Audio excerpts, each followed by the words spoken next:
Okay. Woo. Okay, looking for that jar to You've sign been up. looking for the jar? Yes, Oh. myself and another young lady. Okay, well, come on. Let's give her 2 pieces of paper. Here.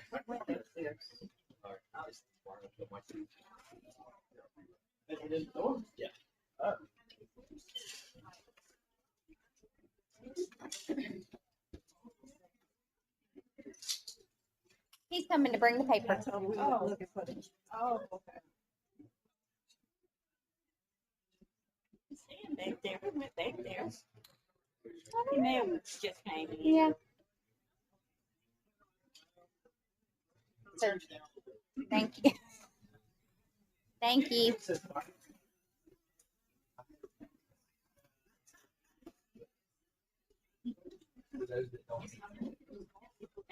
Thank y'all. All right, everybody. Ooh, hello. All right. We're going to go ahead and get started with a couple of giveaways, some Amazon gift card giveaways to kind of kick us back from lunch. These are provided by Prime Therapeutics, of course, who is our pharmacy benefit manager. You guys heard from Casey Keith first thing this morning. So we're going to go ahead and get started with those.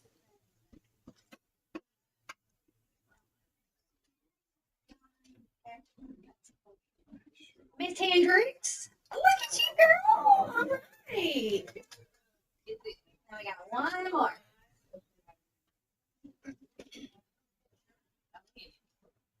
Oh, I'm sorry. Well, actually, what's your name? Well, yeah, girl, you want the next one. There you go. So we got Miss Hendricks lady taken care of. I'm like, that was good luck right there. All right. Did everybody have a good lunch? Good. Okay, well, I'm so glad y'all are back. We're going to go ahead and get the afternoon started. I'm hoping we're going to kind of get through this as best as possible. You know, I'm going to try my best to get y'all out of here by 4 today, okay? So what we're going to do is we're going to go ahead and kick the afternoon off. I'm going to ask Miss Brooke Elmore to come up, and she is with Hinge Health, and she is going to talk to y'all about the wonderful benefit that you get through Hinge Health. And then I think she's also got some giveaways we'll probably do after she's finished. So y'all give her a big welcome. Thank you, Jenny. How is everybody doing this afternoon? Awesome. Nice and full, hopefully. Well, my name is Brooke Elmore. I am a doctor of physical therapy with Hinge Health. By a raise of hands, how many of you have heard of Hinge Health? Okay, wonderful. How many of you all are using Hinge Health? Not as many, so my presence is needed. Awesome. So I'm going to go ahead and hop right into it, guys. Hinge Health is a digital MSK company. Just as Jeannie said earlier, it's really like having a doctor, physical therapist, personalized health coach in your pocket. So kind of think about that as we move along. Am I going the right way here? Is it this way? Okay, here we go. So I think the biggest thing I want you guys to think about is what can Hinge Health do for you? So what are some of the added benefits that you guys can gain by working and tapping into this wonderful benefit that's available to you? What are some of the things that we can actually do for you? So I'm going to go over a little bit about who we are, who our founders are, so you have some information background, our program highlights, our care team, so you can understand like who are the people that you would actually have access to, who we've helped, and also next steps for how you guys can get started. So what is Hinge Health? As I shared, Hinge Health is a digital MSK company designed to really empower you to move through pain, move through challenges, move through mental blocks on your health journey. So really we've designed this program to get you guys, whether you already have existing pain or you're someone who's trying to prevent it. Doesn't matter where you are on your health journey. Our goal is to get you active and motivated to move. So these are our two founders and some history around how did Hinge Health even become about. Definitely state of the art. They are two folks who had some injuries in their day. Both of them went through rehabilitation, and they saw some of the gaps. They said, you know what, there has to be another way to this healthcare model and access to care. and making sure that that's available. How can we enhance this based on the experiences that we've had? And that's how they came together. This is Dan and Gabe. As I shared, they both had MSK injuries in their life. And they underwent surgery, but it left a lot to be desired about access to care and their overall experience with the healthcare system.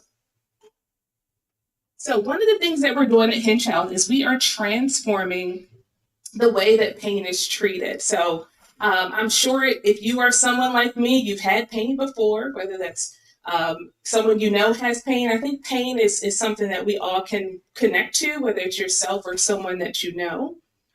And one of the things that I want you guys to think about that is different from Hinge Health digital program and traditional PT. So by a show of hands, how many of you guys have done traditional physical therapy? You've gone to a physical therapy clinic. You've actually had, okay, gotcha.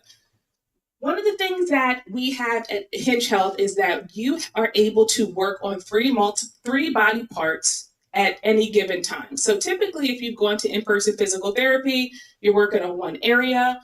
We allow you to work on multiple body parts at one time to completely maximize the holistic approach to care.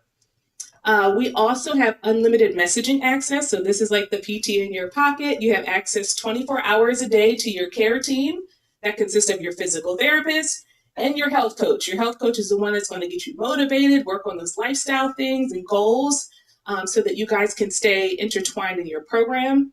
It can be done anywhere. So you can travel. I was in my hotel room last night. I'm on my own. I'm also in the program. So I pulled up my app last night. I did my exercises and I didn't even have to be at home. So you could be anywhere in the country. It's on demand and it's no cost to any of you guys as long as you're enrolled in your company's health plan. Another piece is that it's very doable. 10 to 15 minute exercises, their exercise plan. The goal is to fit this traditional, take traditional and fit this around your life. So the goal is to meet you where you are. And also we have a dedicated team of professionals who are here to help you navigate through the healthcare system. So we work with your medical team. If you already have one, we're here to work with you and help you navigate this journey together. All right, so as you guys can see, these are different folks in different parts of their health journey. Like I said, the goal is for us to help you and meet you where you are. So if you've had a pre-existing injury, if you're someone who's dealing with chronic pain, if you are someone who is preparing for surgery or recovering from surgery, we also help folks who are really just trying to establish, maybe you have some new goals for your health and your fitness, and you want some guidance, we can help you as well. So some of the program highlights I want to make sure I point out. Okay, so one of the beautiful things about Hinge Health is that we really take a holistic approach to helping you anywhere you see some of these dots. So we really have a head-to-toe approach to help you at any joint.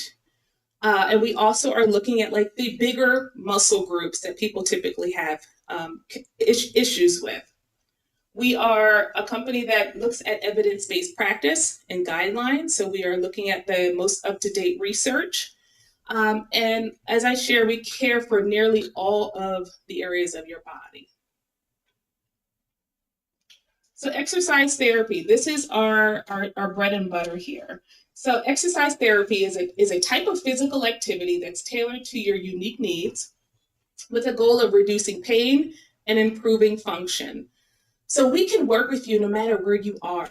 You could have been a college athlete, or you can be someone who's never been active at all. We can start with you and meet you where you are. Some of the things that I also want to highlight around technology. So the way that you interact with your care team is through our app. So you would actually log in and you would see here, this has your daily playlist, the exercises that you would have to complete for the day.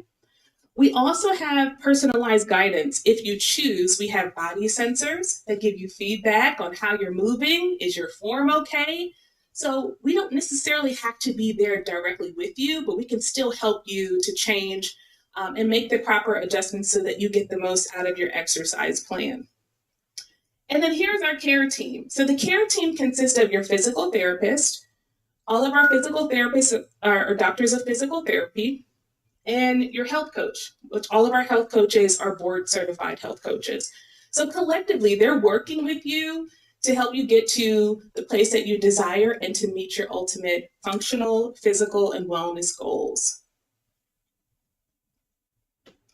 So this right here, I think, is probably one of the things that people get most excited about. Has anyone ever heard of a TENS unit? Show of hands. Oh, listen, we got some fans here.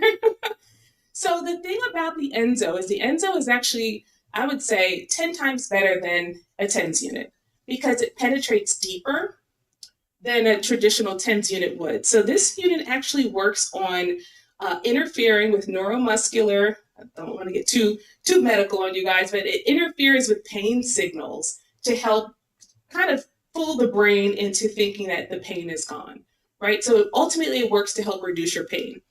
The beauty about this Enso, though, is that you can wear this anywhere. You can literally go to the grocery store. You can be sitting at your desk.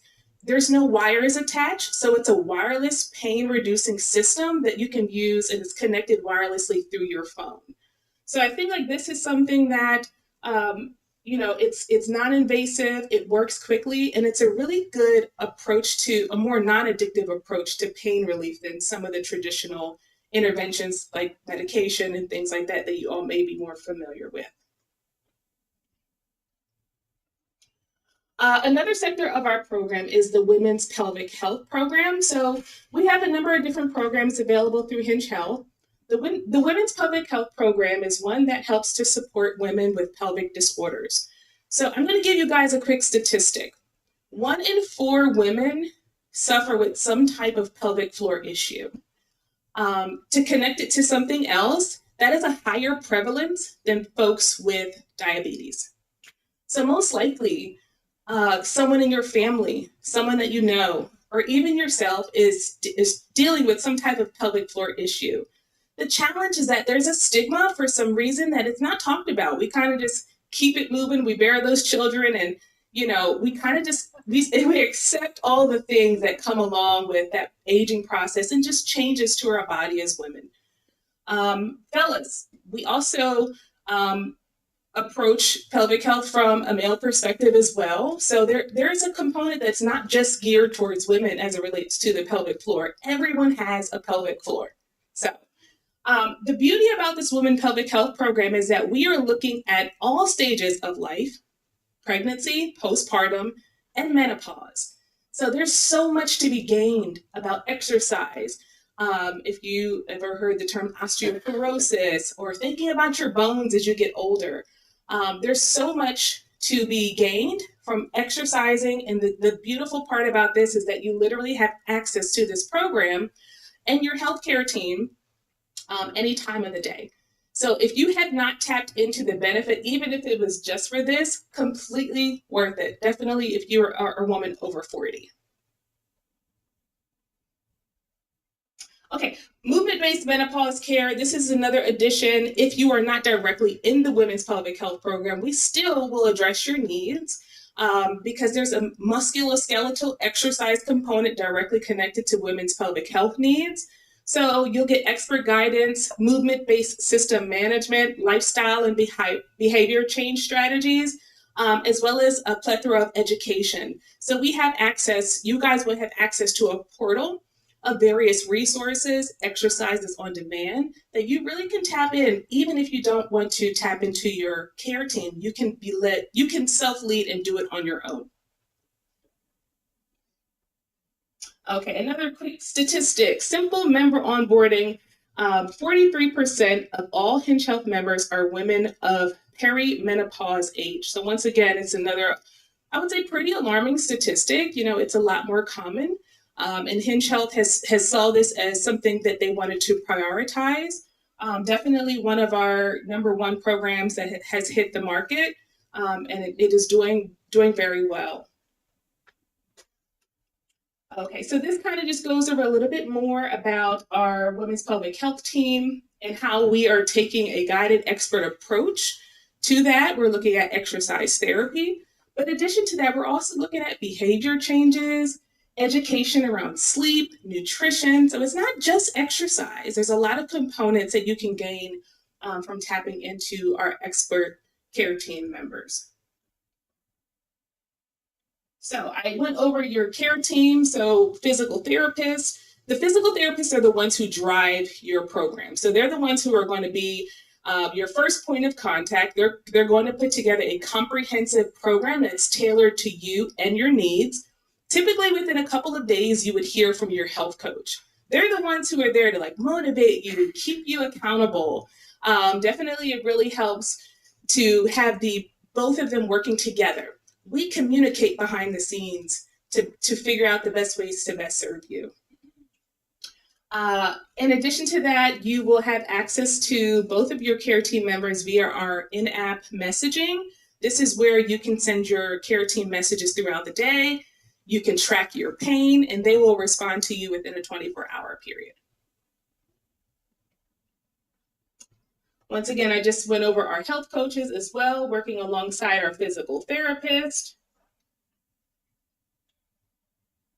Do you have time for the video? Yeah. Okay. Make sure I did this 2 taps. Quick video. After my migraines, I had so much depression. I really didn't want to go to work every day. I was kind of shocking on autopilot, taking on priorities and putting them away. Can you guys hear that? It's just a tremendous job to do. Of course, that involved a lot of shoulder movement as well. My shoulder pain was so terrible. It would interfere with my activities. So I'm gonna bypass the video just because I don't think you guys will be able to hear it. But I'll recap and share with you. So really, that was just like a personal member testimonial of someone that we've helped. Right? We're helping people reduce their pain. We're helping people regain a newfound desire to enjoy life. So that was a member testimonial. If you do want to watch it, I have it to play in the back as well. So feel free to stop by after the presentation.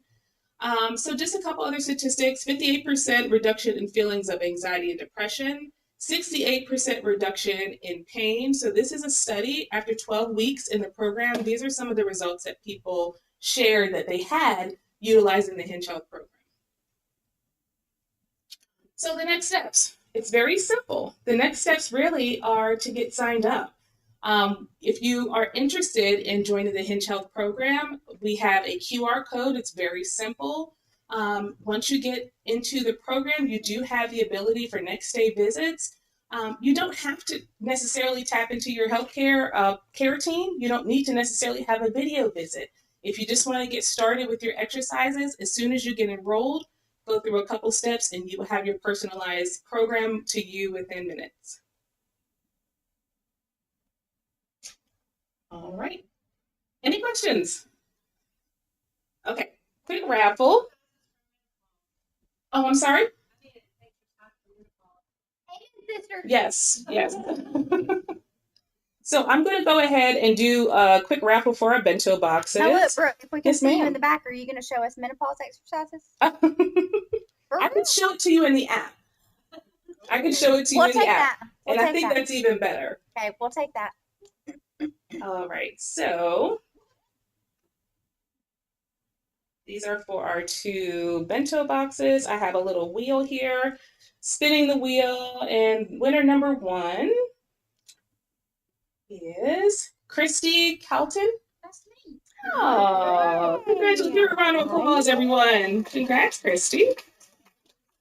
Okay, and the second bento box goes to Amy Richards. Hey. Congratulations. If you guys have any other questions, feel free to stop by. I will be here today and tomorrow. Thank you. Thank you so much.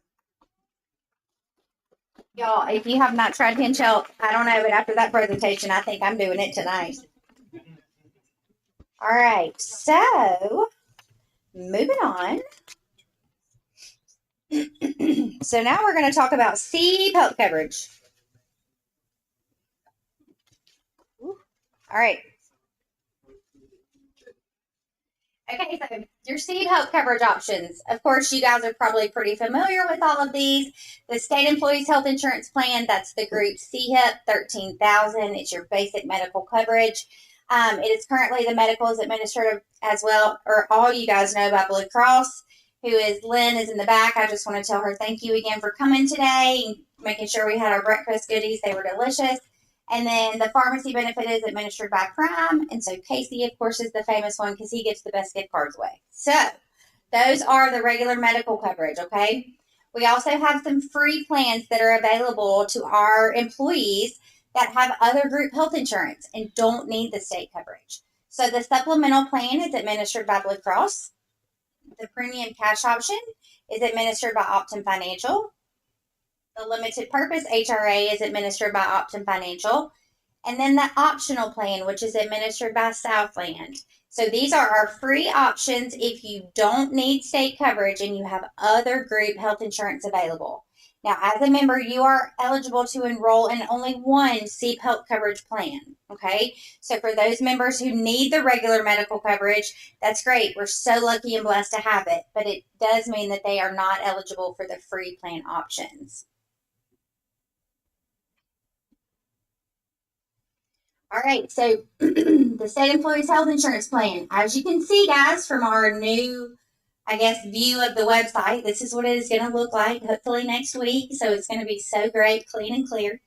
And so you can see our employee-only premium for the medical with all of the discounts runs $30 per month.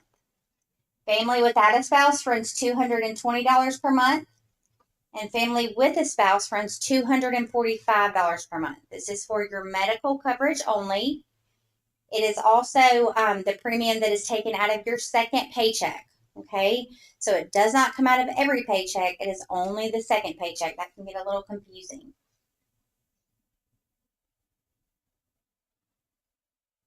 Yes. I don't know. I don't know. Well, okay, so let me tell y'all a secret. So the thing is that it costs more to insure your spouse than it does 10 of my children. Because children are normally healthy. They don't have a lot of medical issues, and they go to the doctor probably, once a year. Now, granted, of course, that's not everybody, but it does cost more to insure that one dependent spouse than it does the kids. I know. Yes, ma'am, in the back. Good question, though. The TVs are going off. Well, somebody go come off. Thank you. I'm going to give it just a minute for Brian to make it back there. But it is something that is talked about. It has not, nothing has been decided yet, but that is something that has been discussed in the past. So.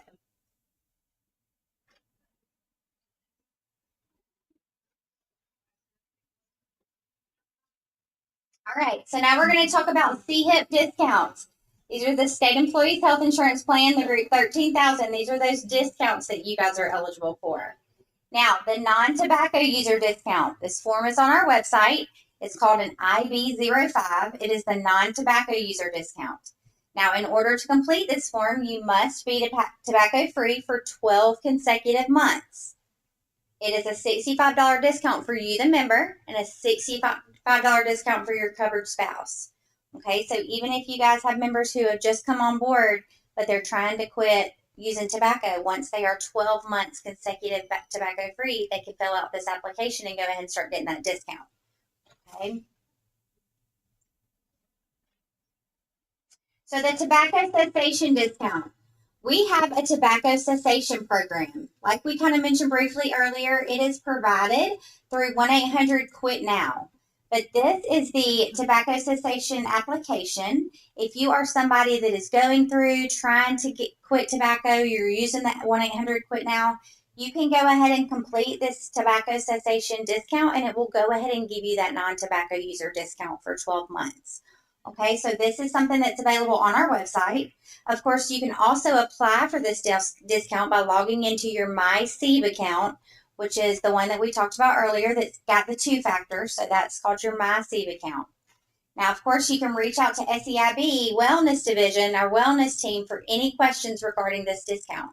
But go ahead and be familiar with this and mention to those members who they're trying to quit using tobacco.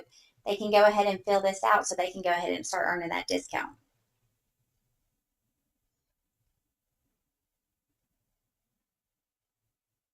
So our wellness premium discount, we kind of touched on this earlier.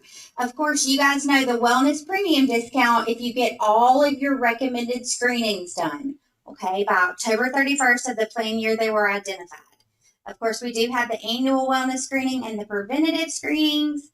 We want those to be done by November 1st, which of course is the October 31st deadline, in order to receive that $50 monthly wellness premium discount. Okay, so the reason that we say October 31st is because sometimes it can take us a couple weeks, just depending on how much paperwork we have to get those in the system and get them processed. So we say October 31st, so it hopefully gives us enough time to get everybody's discount in place, so y'all will be good to go to receive that discount starting January 1. Now, of course, this is the provider screening form. That's the one that I mentioned earlier. If you're going to the doctor, this is the one that you need to take to your provider. You can see at the top it says not for pharmacy use. So that's the key that this one goes to your doctor. Of course, remember what we talked about. It's our responsibility to make sure that we're getting all of our discounts. So with your wellness screening, I just got my wellness screening and I got a copy of it in my purse. So what I'm going to do is I'm going to check in a week or so if it's not in, I'm going to submit my paperwork myself. Okay. Same thing with you guys. It's very important because we're the only ones who really, really care about what we're paying for our insurance. Of course, like we talked about, if you were issued a referral, remember we talked about that briefly earlier. If you have high blood pressure, remember you're going to get that referral form. It is going to be a copay waiver because it's going to waive your copay so you can go see your doctor. You and your doctor can talk about your assessed risk. You can still get that discount. You just got to take that extra step. Now, of course, the discount is not complete until you have submitted the provider screening form or the copay waiver or the referral form to SCIB. Okay, so we have to have all of those steps done. Now, of course, you can log into your MySeeb account in order to check your discount. Now, I tell everybody, and I hope you guys do too, we have you can write down here our new number. So it is called the Wellness Discount Verification Line. Okay.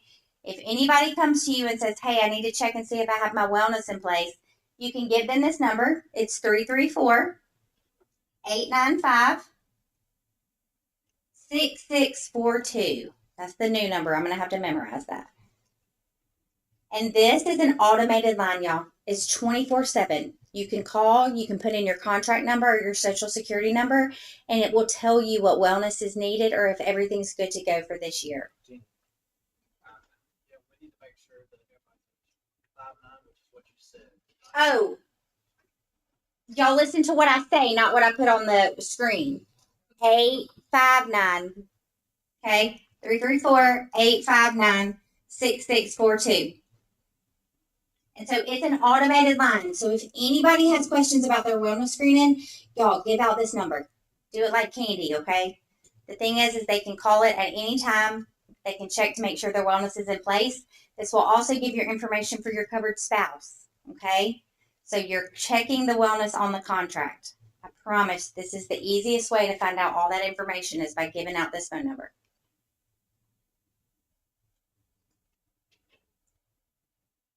All right, so now we're going to talk about the FPL discount, which is the Federal Poverty Level Discount. This is another application that is on our website. It's called the IB12. That is the website, the form name that's on our website.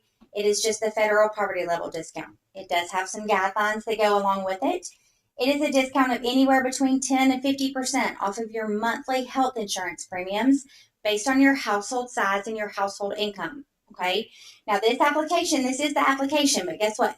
If you just submit this application to SEEP, it is going to be incomplete because you have to include an IRS tax transcript with this application in order to be approved. Okay, so you have a lot of members, and if this is in your new hire packet, that's great, but just make sure don't turn this in unless they have the IRS tax transcript, because then that's just a denial letter that we have to send you. Okay. They can actually submit this application directly to our accounting department. They don't have to send it through their HR. A lot of people don't want everybody at work, kind of knowing their personal business because it is a lot of information. So you can tell them they can send it directly to us. They don't have to send it through you. Of course, if they brought everything the first day, that's great. You're more than welcome to send it on their behalf, but they do not have to. They can send it directly to us.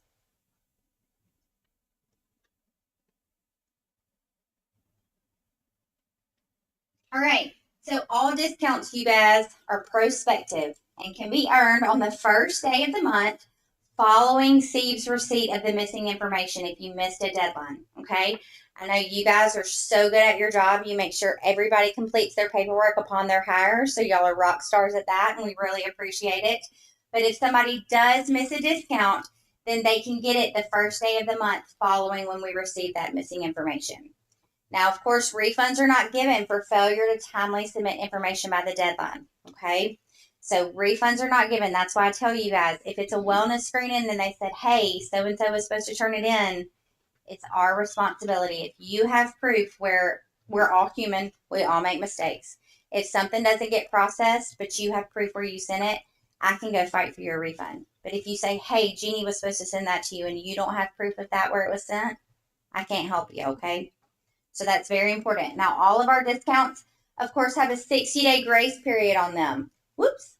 All of our discounts have a 60-day grace period. So as new hires, remember, all of your new hires coming in, they have a discount already applied for 60 days. Okay, so if they call you after 90 days and say, hey, why did my insurance go up? It's probably because one of their discounts was not completed. Okay, so everybody gets it for 60 days. Sound good? Okay. All right, so now we're going to move on to standalone coverage. Now, these are the standalone policies. We talked first, and y'all saw my little premium slide. That was just for the medical. So these are an additional premium that you guys pay each month to have what we call standalone policies. When the Affordable Care Act passed, we had to separate some of our policies into what we call standalone. So that's why they are named the way they are, and you pay for them separately. So we had two different dental policies. These are kind of a comparison of the dental policy. Our dental policies, I feel like, are very, very similar. They both run $15 a month for single, $24 a month for family. Now, I will tell you the biggest difference you're going to see in this policy, in this little comparison, is that the Blue Cross Blue Shield family is the one that has the orthodontic benefit associated with it. Okay. Now, it is only going to cover up to $1,000 lifetime max for a dependent child under the age of 19. Okay. It don't care about our teeth, only our babies under 19. Okay. So make sure. I have a lot of state employees that ask about that orthodontic benefit, but it's only for our dependent children under 19. And if your kiddo is lucky enough like mine to have 2 sets of braces, Blue Cross is going to pay you out how much? One time. Okay. So that's it. So it's the $1,000. But of course, all the preventatives, cleanings, x-rays, all that good stuff is covered every 6 months on both of these policies. There is a 12-month minimum enrollment on this policy. So with that being said, if you guys have new hires that come in and they say, oh, I have kids, but we won't need braces for a couple years. Okay. So they enroll in the Southland, right? So let's just say they started June of 2025. They enrolled in Southland. Well, 6 months later, their kiddo went to the orthodontist and they need braces. They are in the Southland policy until they satisfy that 12-month minimum enrollment. So they're in it from June of 2025 to June of 2026. They cannot make changes until open enrollment, which is November of 2026, for a January of 2027 effective date. Okay? So whatever they enroll in upon their hire, make sure they know that it has a 12-month minimum enrollment and you cannot make changes until open enrollment after that 12 months has been met. Okay, a lot of people enroll in vision, realize it's not going to work for them, and they want to cancel it. Same thing applies to all of the standalone policies, okay? So, of course, we have our cancer policy. Now, our policy is a good little paying policy. It does have a pre-existing condition waiver, which means if you ever have had cancer before, you can still enroll in this policy, no questions asked. That's unheard of in cancer policies, okay? It also pays regardless of other coverage. So let's just say if you have a cancer diagnosis, you go to the doctor, do your chemo, whatever it's required. You're going to file a claim of the actual charges directly to Southland. They are going to pay you back directly. If you've ever had a cancer policy through a provider, you know that provider can eat up a lot of your benefits. This way, that money comes directly back to you. It has a $10,000 lifetime max for chemo and radiation. Again, $15 a month for single, $24 a month for family. Now, our vision policy, it provides either contacts or lenses and frames, but not both in any plan year. It pays up to $180 per eye for refractive or LASIK surgery. Again, $15 per month for single, $24 per month for family. When people come on board and they're like, hey, do I need to enroll in all these plans? Encourage your new hires or encourage people who come and ask you about benefits. Go look at the benefits, okay? Don't just take a plan because you think you need it. Go look at it. Because if you're a single person enrolling in vision, you don't wear glasses, you're really paying for something you're not getting quite a benefit for, okay? So encourage them to go and look at the benefits. Of course, our cancer and vision policy can be signed up for at the first of any month. So that's different. With the dental, you're going to have to do it upon your hire, or you're going to have to do it during open enrollment. But cancer and vision can be added the first of any month after you complete the paperwork. So that's a good little benefit to notate.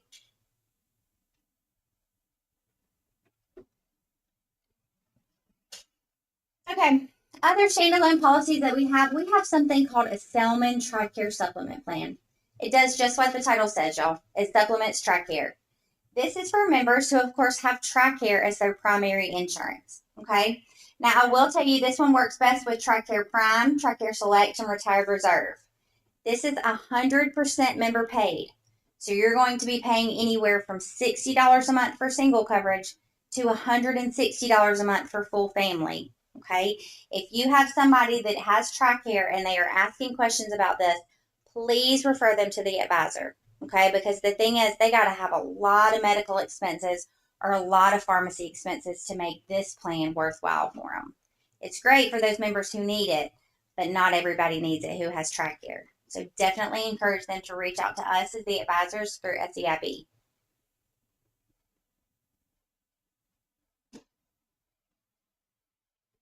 All right, so the supplemental plan. It is one of our free plans, and it is available to full-time active state employees and eligible state retirees. Y'all, the goal of this plan is to make your out-of-pocket cost zero. So what that means is if, let's just say your spouse has other group health insurance, okay, they work for Hyundai. The thing is, Hyundai has a low deductible plan, and they have good insurance. So you can be on the Hyundai insurance for your primary medical, and then you can have family coverage in the supplemental plan absolutely free. It is going to supplement your primary insurance. So what that means, if Jeannie goes to the doctor and they say, okay, Miss Blake, it's a $40 copay. If I have the state supplemental plan, it takes my copay away, making my doctor's visit absolutely free, okay? Now, if I go to the pharmacy can only file one insurance. So what happens is I have to go to the pharmacy, I have to pay my copay out of pocket, and then I have to file a claim to my supplemental. But the goal is that it's going to pay you back, okay?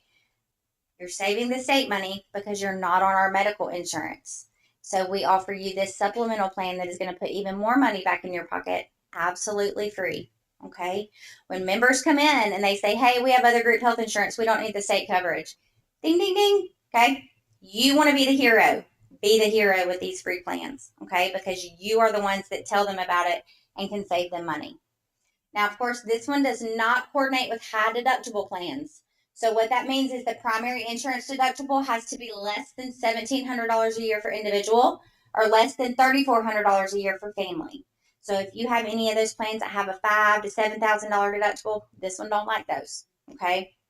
And then also it excludes other government plans. So if y'all know anything about the government, you know, we fight to the finish to pay the least amount as possible, right? So the thing is that this one's not going to work with Medicare, PHIP, local government, TRICARE.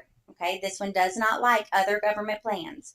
That's why I mentioned Hyundai, Alabama Power, Waterworks, things like that. This one likes those type plans, but it does not like other government funded plans.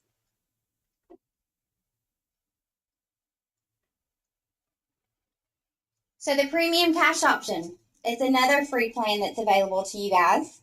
Now it reimburses up to $350 per month, y'all, tax free. It is paying you to not be on the state coverage, okay? It really is that. People are like, what's the trick? There is no trick. When you're not on the state coverage and you don't need the state coverage, you can get the free premium cash option plan that will pay you back what you pay out of pocket for your insurance premium, up to $350 a month. Okay? If you've got kiddos or if you've got employees, I call them kids, that are still on their parents' insurance because they can stay on until 26, tell them to rock it out and get the premium cash option. We are going to pay them money because their parents are letting them stay on their insurance. I wish somebody would have given that to me at 23. So the thing is this one is available only for active employees, okay? Now again, the reimbursement can be mailed directly to you or direct deposited. Now, if somebody's giving you something for free, it is going to take some work to get it set up, right? So Optum Financial is who is the administrator of these plans. So you're going to have to go in, you're going to have to create an account, you're going to have to submit for reimbursement. You are going to have to show where that insurance premium is being paid out of whatever paycheck it's coming from, whether it be your spouse, a previous employer coming out of your retirement check, or your parents under 26 because you're still on their insurance. Okay? But of course, Optum Financial has a great website and they also have a great app that you can utilize. If you have questions about any of that, you can always reach out to us at SEIB as your advisors because we have people who work for Optum Financial that can look into things for you. If you have a claim number, all you got to do is send it to me and I can send somebody an email and ask, hey, what's going on? Okay? So the thing is, y'all, this is basically paying you to not be on the state coverage. So the limited purpose HRA is another free plan that is available to you guys if you have other group or non-group health insurance. Okay. So like we talked about with the premium cash option, that one has to be with other group health insurance. So let's just say your spouse is a teacher.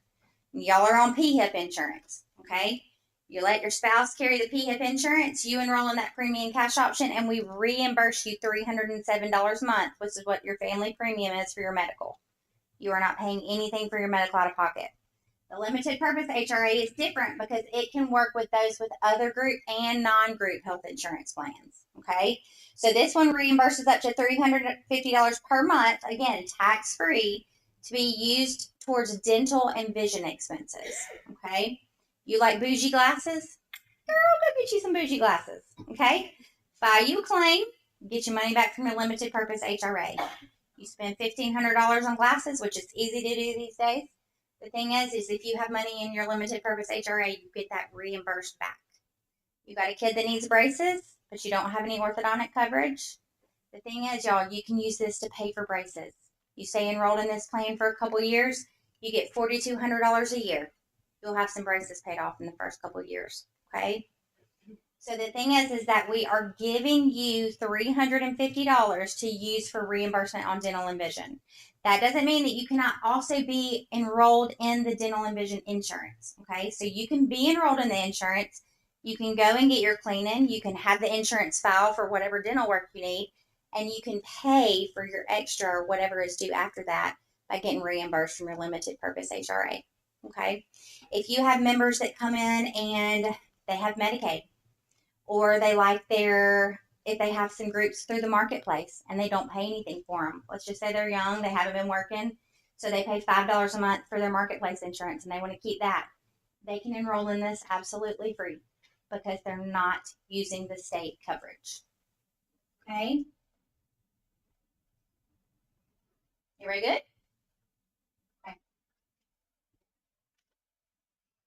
So the optional plan is the last of the free plans that we are going to talk about.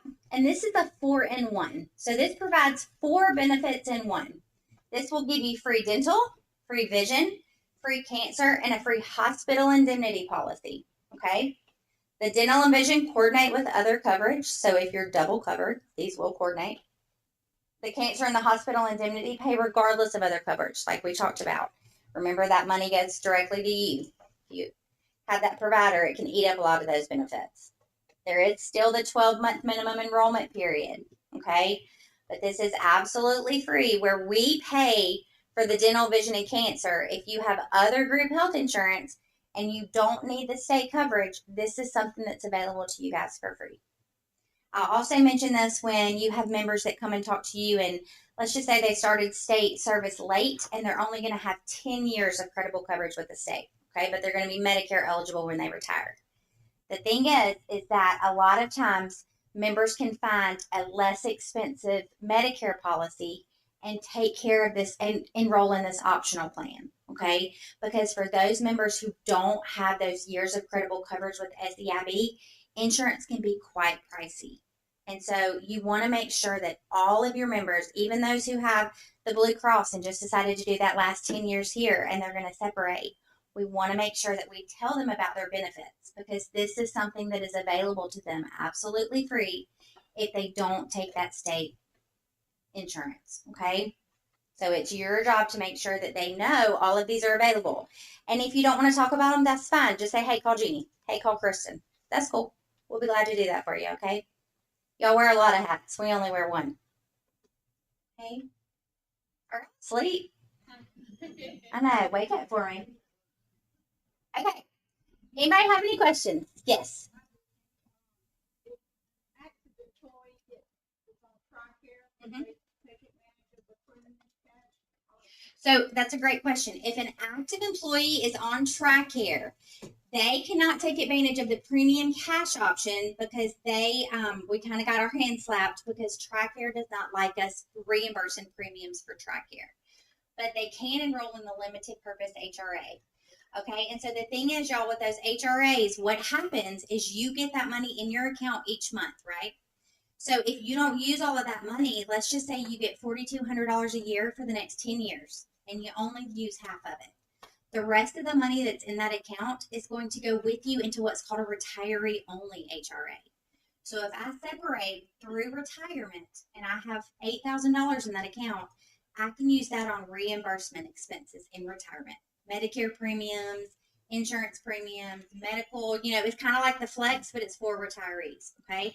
So all of this money goes with you. Whatever you don't use, as long as you separate from state government through retirement, it goes with you. Great question. Yes, sir. Do you know if an employee or member does not accept the health coverage, if the agency is still billed with their They are. So what happens, y'all? So he was asking if an employee declines the health coverage, is the agency still billed? Absolutely. So how it works, that's why I'm telling y'all. Y'all are the key to how all this works, okay? Be the hero. So the thing is, if you have somebody that comes in and they decline coverage, we're still going to get the full funding rate from you, okay? So the thing is that the reason our insurance is so affordable is because our agency foots most of the bill. So our agency currently is paying that $1,025 each month into the federal or into the state funded insurance pool. And so what happens is when you don't take the state coverage, your agency is still paying on your behalf into the insurance pool, but you're not utilizing our insurance, which is saving the state money. So that's how it all works. Okay. So the thing is when your agency pays into the insurance pool on your behalf, that's what creates years of credible coverage, which we're going to talk about that shortly when we talk about retirement. But people are always like, oh, well, do I still get credit if I don't participate in the insurance or I do a free plan? Absolutely, because your agency is still paying into that pool. Great question. Very good. Okay. All right. So now I'm going to invite Kelly to come up. She is with Verta, and she is going to talk to you guys about type 2 diabetes and how to reverse it. So y'all please give her a happy hand. There you go. Okay. Well, thank you everyone, and I appreciate the warm welcome to Alabama. I will admit I'm from Pennsylvania, never been to Alabama, and then last year this is I think my third or fourth trip. And I love it down here. It's so nice. I haven't come in the summer though. So yes. What part of Pennsylvania? Erie. So black and yellow. Yeah. Well, thank you. A lot of you have come over to see me over at the Verta table, and we are reversing diabetes. For those of you who know who Verta is or what we do, reversing type 2 diabetes is our specialty. We just celebrated our 10-year anniversary, and my goal here today is to just make sure you're aware of this benefit, whether you're sitting here saying, wow, this might be something for me, or you're working with a group of people that may really benefit from learning more about this. I always like to start with a testimonial, and this is someone who works for the state, and what I love about it is that they're just not changing their lifestyle. They're able to de-prescribe medications, lower A1C, triglycerides, lose weight, and again, helping to reverse a number of other ailments that I'm going to touch on in a little bit. But again, this is a state employee who's a part of our program, and we have over 1,000 members who are enrolled in Virta.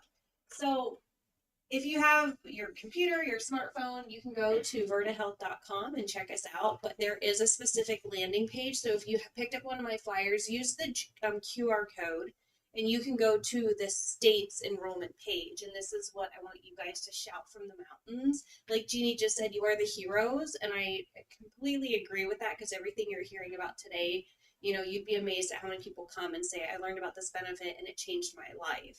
And so I thought that was really great. So again, what we do is we're reversing type 2 diabetes, and we're doing that through nutritional therapy. And here are just some stats that I think are really powerful. So these are the members from state who are actually enrolled in Virta. They've lost over 16,000 pounds. They've been able to decrease their A1C by almost a full percentage. 39% of them eliminated medications completely. Like I had said earlier, there's over 1,000 members who are enrolled. And then 52% have eliminated insulin. And I think a lot of people who are diagnosed with type 2 diabetes just think, well, this is it, I'm going to have it forever. They don't realize that as a member at Virta, 60% of people are able to completely reverse their diabetes. So there is hope, because I think a lot of us sitting there are either saying, it's in my family history, this is me, or this is someone that I know. And not only that, and that's why I loved hearing Hinge Health's presentation, because I think there are so many things that so many of us suffer from. And what I love about this program is that we're able to help with other ailments, because most of us sitting there, it's not just the diabetes. There's hypertension. Again, there's excessive weight gain, heart failure, sleep apnea. There's all these things, and it's proven that if you can make the nutritional changes that we're going to help you do through Virta, you can reverse a lot of these too. We are just the diabetes company, but I don't want you to forget that these people who are enrolled are also changing their lives in other ways. And I think we're a program that can complement some of the others that you heard about today, including Hinge. You know, we can work together to really make everyone that works here healthier. So how do we do it? I'm talking about what we do, but how do we do it? The key to the success is this lifestyle change, but that's not always easy. You know, running a 5K takes a lifestyle change. Running a marathon, improving our budget, and it's hard. And that's why we have a care team put in place that's going to help a member every step of the way. But what I love about this is it's unique. This is not a cookie cutter approach. So what works for me is not necessarily going to work for Elizabeth or Jeannie or Lisa in the room. Everyone is unique. Your lifestyle is unique. Your home life is unique. Some of you may be traveling an hour to work. Others may be able to walk down the road. Others might have 4 or 5 kids at home, and you're running from activity to activity, and going out to eat is what you do most of the week. So our care team is going to work with the individual member to make sure that the plan is customized for them, and it also changes as their life changes. Even though it's unique and customizable, there's 5 core principles that we follow. One is eat real food. Simple. Stay on the outside of the grocery store. We're going to help members learn how to eat real food and also which ones are the best. Being reminded that fat's your friend. I think back in the 80s, someone said, hey, everything's going to be fat free now. We all hate fat. And this has taken me a long time to kind of adjust to that. Good fats are your friends. It's what helps you feel full. It's what eliminates that craving 30 minutes, 40 minutes after you eat that you want to eat more. So having fats in your diet is okay. Making sure that your diet is full of plants, the leafy greens, full of fiber, the lean proteins, even not so lean. I love my steaks or my hamburgers, but really focusing on filling your plate with those items. And then the 2 that I love the most is getting to know your body. Again, not every member who enrolls is the same. We all have different lifestyles, and the health coaches that you work with are really going to look at your biomarkers.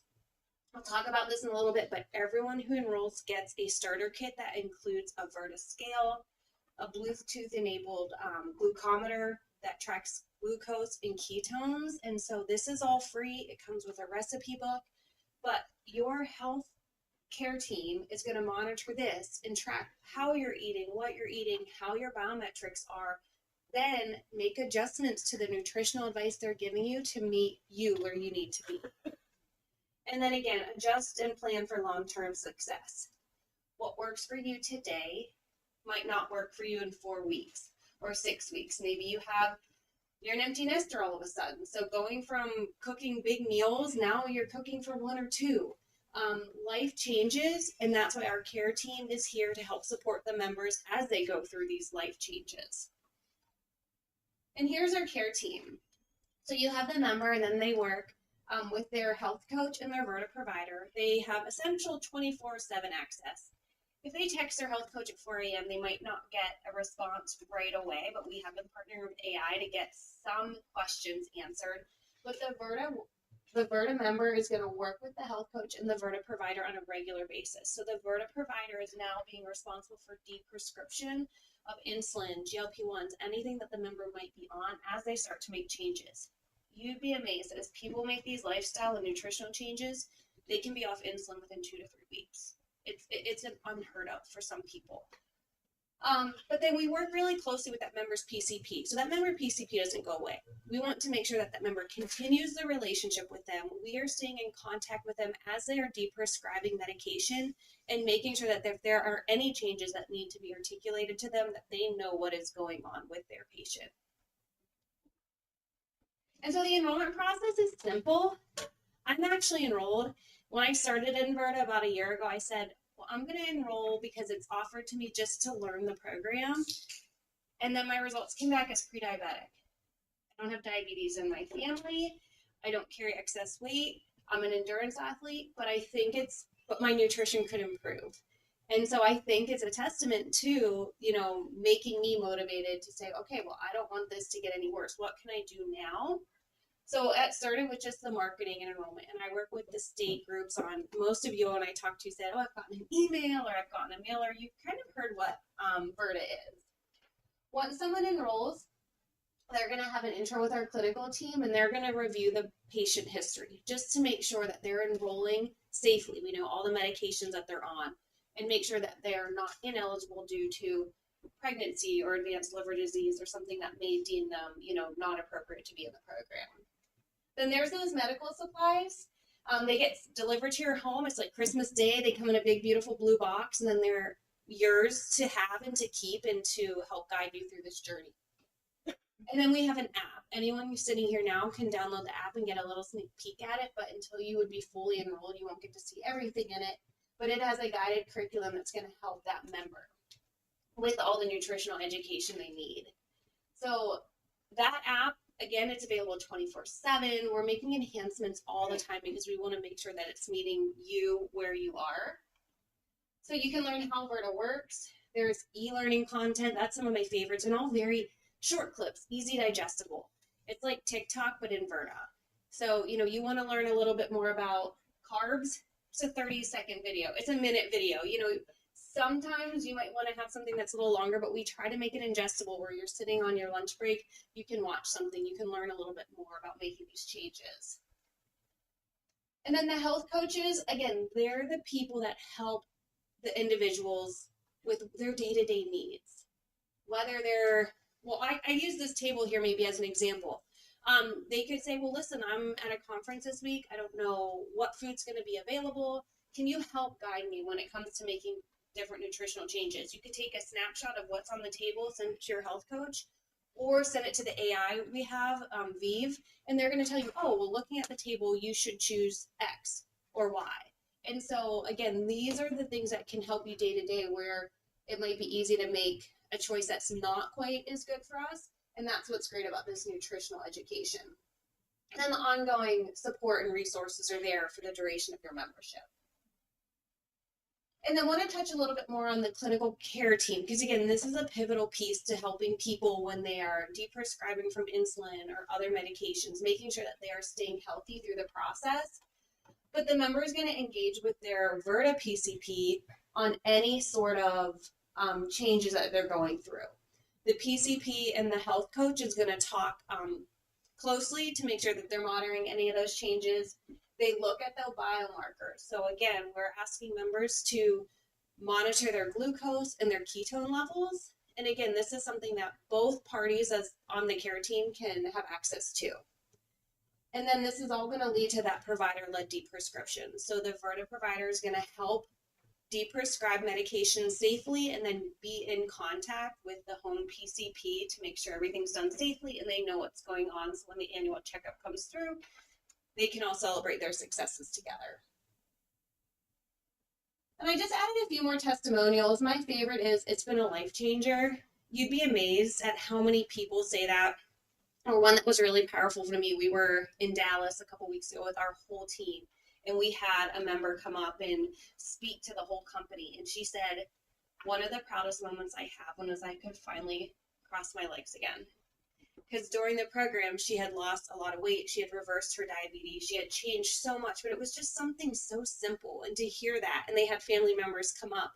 So take a look at these testimonials. If you know of anyone that you're working with that's on Virta, ask them about it. Because I think that helps you when you're out and you're talking to the folks or you're identifying who might be a great person to apply. And I have Lisa in the back. She is the Virta expert. I'm telling you, she might know more than me. But Lisa Reeves, it's lisa.reeves at alscib.org. She is a great resource. So if you need stuff in your office or to pass along to those who might be interested, she can provide those. We have trifolds. We have some pointed folders for people who might, we know that are type 2 diabetic. So all these things are here. The state is going to help you get this information out to your folks. I think that's it. Yeah, that's it. So any questions for me on this benefit? Yes. Is this offered only to active state employees, or is it also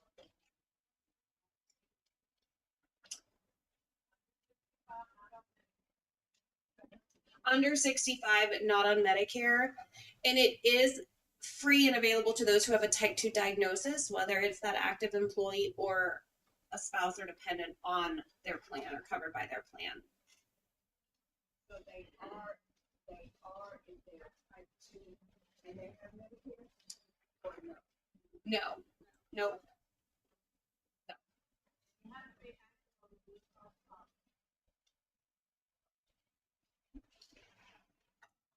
Any other questions?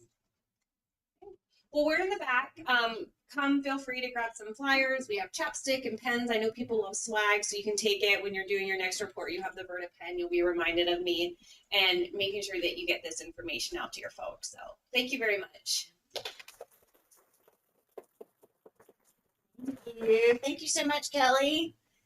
All right, good afternoon, y'all. I'm Kristen Henderson. I am y'all's Southwest benefit advisor, and today we're going to go over your flex benefits plan. This is my favorite thing about being a state employee. We just love flex, don't we? I can't wait for mine to reset. Okay, so as you know, we have two different kinds of flex accounts. We have the healthcare reimbursement account, and then we have the dependent care reimbursement account. Both of those are your money coming out of your paycheck, but it's pre-tax money. So it's less money being reported to the IRS. So you're saving money. And we love that. So the healthcare reimbursement account, just remember, this is the one that has the card associated with it. You can use this card at the doctor's office to pay for your co-pays. It'll cover deductibles. Any other medical expenses, you can use it just like a debit card. The minimum contribution that you can do per year is $120. The maximum contribution has increased to $3,300. So, and this amount is set by the IRS each year. We do have a rollover provision, so if you haven't used up all your money, you can roll over that money to the next planned year. You just have to re-enroll to make sure you do that. You can roll over $660 of unspent funds over to the next plan year. So that's an increase. So you must enroll in Flex during open enrollment in order to be eligible or to roll it over. And keep in mind that CEAP gives you $50 free just for enrolling. So we love free money, right?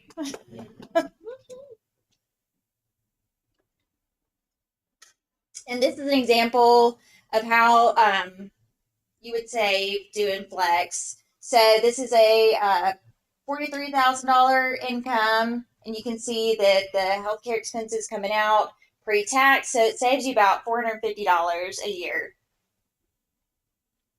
Every penny counts in my house, and medical expenses, that's something we were going to pay for anyway, so that's just a big help for my house. I have 2 little ones.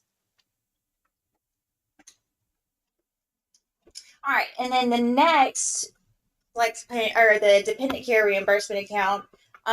This is for child or adult daycare expenses. So the maximum contribution has increased a good deal. So it is now $7,500 that you can contribute to that. And that again is set by the IRS each year. So this works a little bit differently. So it's coming out of 2 pockets. It's going to come out of your paycheck at the beginning of the month. And then it's also, you have to pay the daycare provider. At the end of the month, when services are rendered, you would submit a receipt, and then Optum Financial will reimburse you for those expenses for that month. Does that make sense? So that's how that works. There's no card with the dependent care reimbursement account.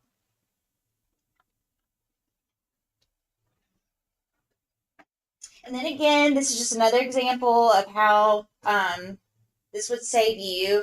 It saves you a little bit over $1,000 in taxes. That's based off of last year's or the previous year's. It used to be a $5,000 family cap, but now it's $7,500.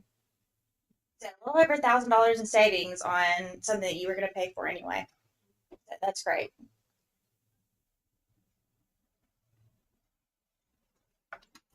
So just to review, the healthcare reimbursement account, that's the one that has the card associated with it. You can do a manual reimbursement. You can get a check or direct deposited straight to your bank account. And then you have the card. And then the DCRA, you do have to submit that a manual reimbursement, either check or direct deposit.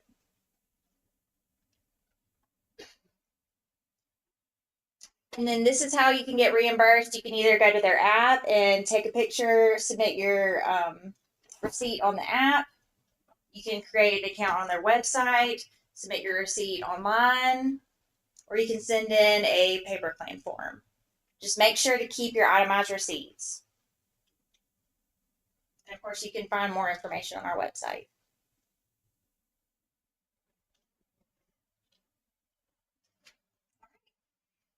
Any questions about Flex? Yes, ma'am.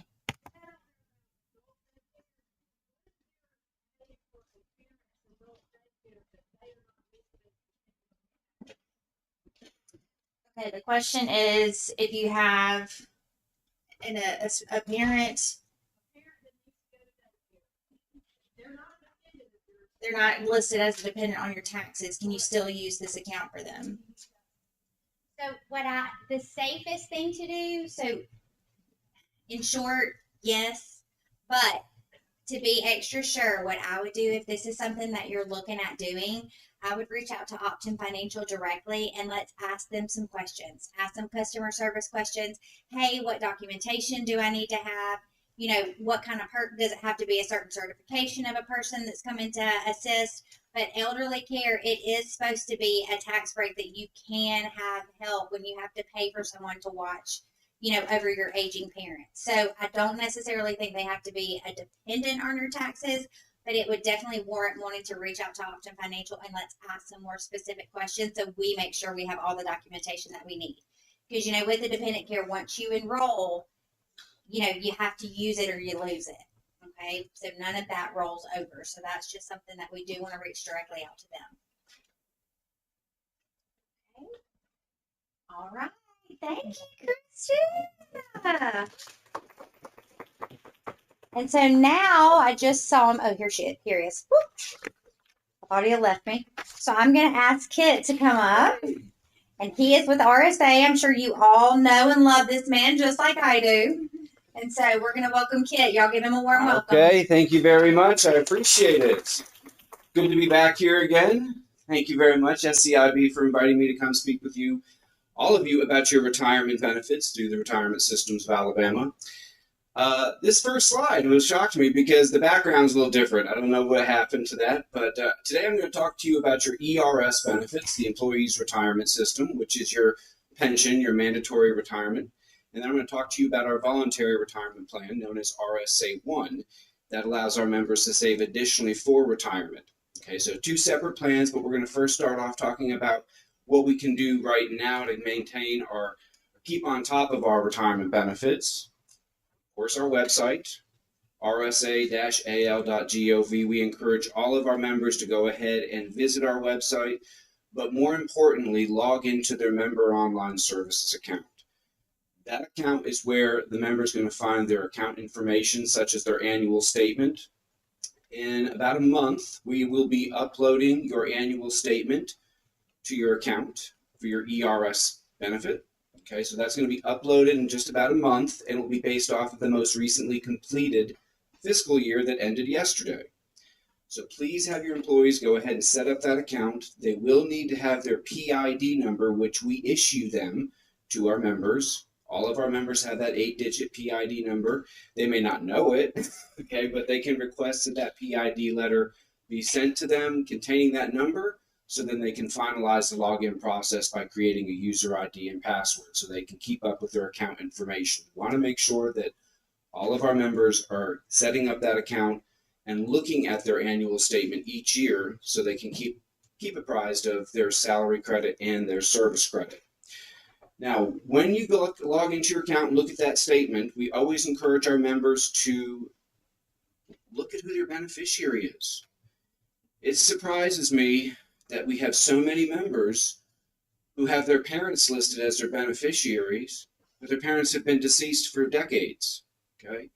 Make sure that every employee is keeping up with their beneficiary, because by law, we have to pay that last designated beneficiary that death benefit of the member. If the member passes away and the beneficiary is an ex-spouse and not a current spouse, we have to pay that ex-spouse.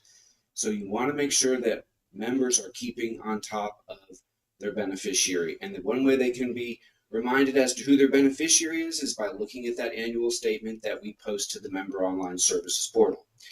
Now, we encourage our members to attend our seminars as well. So your employees have questions about their retirement benefits, encourage them to attend either our early to mid-career retirement seminar or our retirement preparation seminar, and that's geared for our members who are within 5 years of retirement eligibility. The early to mid-career seminar, everyone else can attend. That's just a half-day seminar, while our retirement preparation seminar is a full-day seminar, and we will have SCIB there as well to remind people about their health insurance benefits and how they extend into retirement and dovetail with Medicare. So it's a great opportunity to keep on top of their retirement benefits as well as their health insurance benefits by coming to one of our retirement seminars. And the way they can sign up is, again, through that Member Online Services portal, where they can just go to the Schedule tab and select a seminar date they'd like to attend. They can bring a guest if they'd like as well. But of course, we have so many seats per location, so they do fill up quickly. We will release the schedule for 2026 in the very first week of February. And that's when members will be able to log into their account and register for our Employees Retirement System retirement seminars. You can now enroll in the RSA-1 plan online. That is one of the newer features to the Member Online Services portal. RSA-1 is our voluntary retirement savings plan, and to start the process of getting enrolled, they can begin that on the Member Online Services portal. Though I do have the enrollment forms with me today. If you'd like to pick up some on my table, I have those for you to take with you this afternoon. And then, of course, we still mail our members our advisor newsletter, right? I know a lot of our members will look to the very last page of that newsletter each month to see if they can take advantage of some of those great hotel discounts that we're offering, okay? Make sure that they actually read the content of that advisor newsletter, because especially during the legislative session, we want to keep our members apprised of all of the information or all the plans that the legislature has pertaining to our retirement benefits. So that's one great way of staying on top of your retirement. It's just reading that monthly newsletter, The Advisor. All right, so the employee's retirement system is a defined benefit retirement plan, meaning that when the member retires, he or she will draw a lifetime monthly benefit. Okay. So it is not like a regular 401k that so many Americans have as a tool to save for retirement, because that 401k eventually runs out of money. It's a finite amount of money, whereas a defined benefit plan, you're contributing to this plan while you're working. Your employer is also contributing to eventually fund your retirement benefit, and that's going to be paid to you every month so long as you live once you've retired. And the nice thing about this retirement benefit, the employee's retirement system, is that you have the opportunity to pass on your lifetime benefit to a sole beneficiary of yours, a single person. Okay, we'll talk more in detail about those choices in just a little bit. But what's important here is that we are mandatorily participating in this plan. This plan, you're contributing a percentage of your salary, and what you're contributing depends on what your tier status is. You're either going to be classified as a Tier 1 member or a Tier 2 member.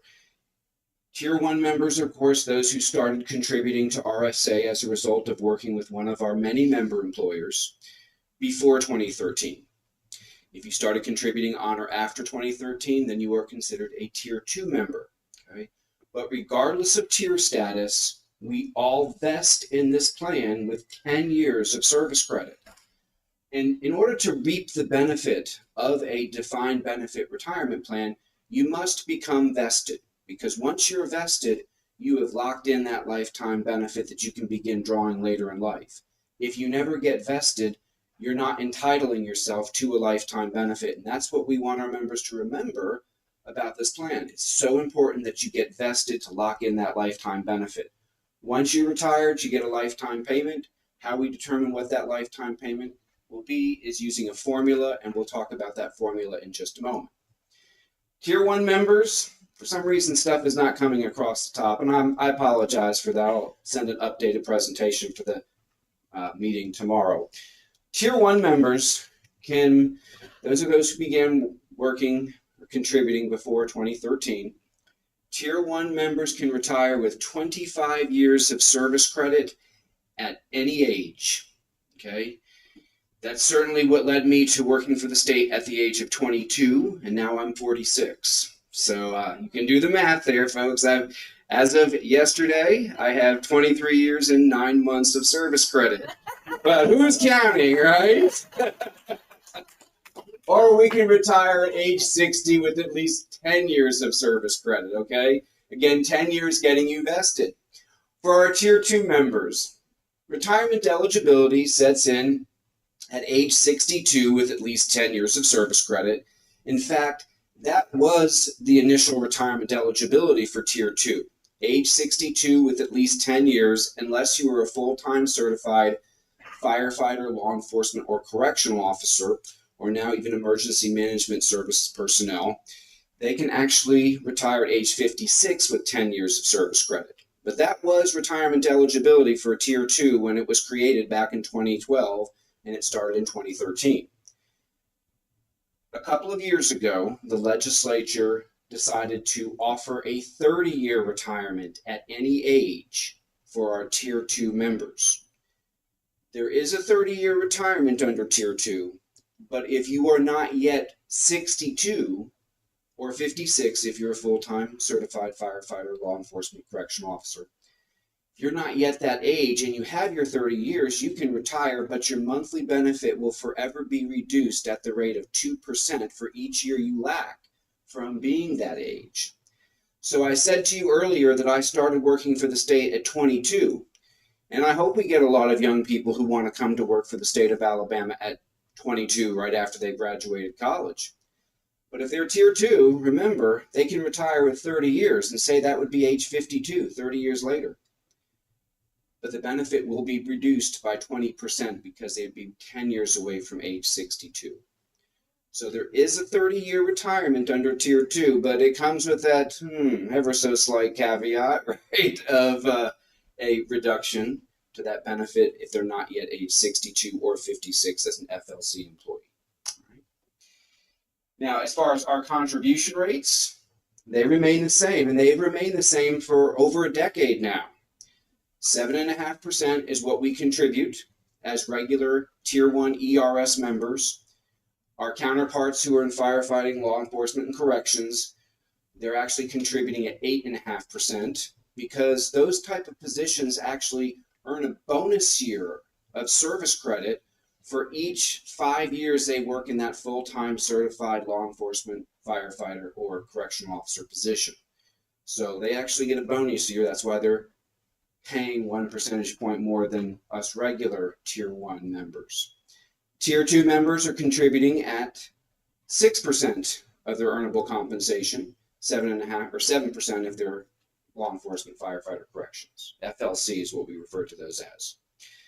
What a lot of our members don't know about is the employer pays into this plan as well. We never see that employer portion until we start drawing our retirement benefit. What the employer contributes does not go into the member's account. The member's contributions go into the member's account, and those contributions earn 4% interest each year, okay? But what the employer contributes does not go into the member's account, but instead is being invested by RSA so that it can grow and that can eventually pay that lifetime benefit when the member retires. The employer contribution rate adjusts every year. This year for ERS Tier 1, state ERS Tier 1, it is 17.34% of payroll. So for every $1 we earn as employees, the state's contributing just over 17 cents. Okay? That is the employer contribution. It's a little bit lower for Tier 2 at 17.08. Now, if we have any ALEA here, you know, ALEA has the troopers. They too are members of ERS, but the trooper retirement is a very benefit-rich retirement plan. And so for those of you who are not familiar with it, it's very expensive to offer. And so what the employer's portion for troopers retirement is about 60% of payroll, okay? Much higher, but they get a really enhanced retirement benefit, those troopers, okay? Under the teachers' retirement system, we have a few state and agencies that participate under TRS, such as the Department of Youth Services, the Department of Rehabilitation Services, and of course, the State Department of Education. They're state employees, but they contribute to the teachers' retirement system, and the employer rate is a little bit lower under the teachers' retirement system. But that rate is subject to change every single year, whereas the employee's contribution rate has remained the same for over a decade. So it's important to know that it's not just the employee that's paying in for this benefit. The employer is as well. It just does not go into the employee's account. Okay? It is invested and being used to eventually pay that lifetime benefit. Now, I've alluded to the formula a few times this afternoon. There are actually two formulas. There's a formula for Tier 1 and a formula for Tier 2. Okay? This is in the law. This is how we calculate a member's retirement benefit. We look at two drivers in this formula. The first is salary credit. The second is service credit. The more of each you have, the larger your retirement benefit will be. Okay? So our average final salary, the salary credit part of the formula, is based off of the highest 3 years of salary out of the last 10 years of service for our Tier 1 members. For our Tier 2 members, the average final salary is based off of the highest 5 years of salary out of the last 10 years of service. Those high 3 or high 5 are average to get that average final salary. We operate on a fiscal year under the employee's retirement system, and that fiscal year, of course, started today. So when you look at your statement in the next couple of weeks, when we upload it to the Member Online Services portal, you'll see your last 10 years of salary, if you have 10 years. But you'll see your last 10 years of salary, and that's why we only show you those last 10 years, is because those last 10 years of salary are what's important in this formula, because we pull the high 3 out or the high 5 out for our Tier 2 members to get that average final salary. Okay? Then we multiply that by our service credit. we all earn membership service while we're working. Okay, so we all earn service credit. You can maybe purchase service credit for previous types of employment or leaves of absence. But generally, most of our members just have membership service. We all go to work, we get a paycheck, we earn service credit. Straightforward. If you ever take a leave of absence without pay, and this is where that new legislation, the maternity leave legislation, is really going to help out for a lot of our members who don't have a lot of sick leave, right? That new maternity bill allows them to get 8 weeks of paid maternity leave. It's as if they are at work, okay? They're earning a paycheck. We're going to take that retirement contribution from it, so they're not going to lose any service credit. But in the past, when we did not have those 8 weeks of maternity leave, paid maternity leave, we saw a lot of our younger members who didn't have a lot of leave built up, who were having to go on leave of absence without pay, and consequently were not earning any service credit. And so several years later down the road, they realize as they're approaching retirement eligibility that they may have to work another month or two because they didn't earn any service credit when they were on that leave of absence without pay. Okay? Fortunately, with the maternity leave bill, we probably won't see a lot of people going on extended leave of absence as a result of maternity leave, as a result of maternity. Now, so years and months of service credit, and then we multiply it by the benefit factor. The benefit factor for our Tier 1 members is just north of 2% at 2 1/80. Why they did 1/80, I don't know, but it's 2 1/80. Our neighboring states probably at the time had 2%, and I guess Alabama wanted to be just that much more, so it's 2 1/80. Understandably, round down to 2%, folks, for ease in calculating this. You won't be that far off the mark. Then we divide it by 12, and that gets us the maximum monthly benefit for our Tier 1 members. For our Tier 2 members, the benefit factor is 1.65%. So it's a lower benefit factor, and as a result, the retirement benefit won't be as generous as it would be for that same situation under Tier 1, okay? Because that benefit factor is a little bit lower at 1.65%. Divide by 12, that gets our maximum monthly benefit amounts for our Tier 2 members. This is how we calculate your retirement. Okay, so what we want to be thinking about when people ask you about their retirement benefit, earlier in their career, what they're making is not going to really matter, right? Later in their career, what they're making is going to start mattering, okay? Early in our career, our focus should be getting to become vested. That's what our main goal should be starting in, is to think about, I need to get vested to lock in this lifetime benefit. But if I'm working beyond becoming vested, then at some point those last 10 years of salary in your career are going to be used in determining what your retirement benefit's going to be. So the different types of service credit, okay?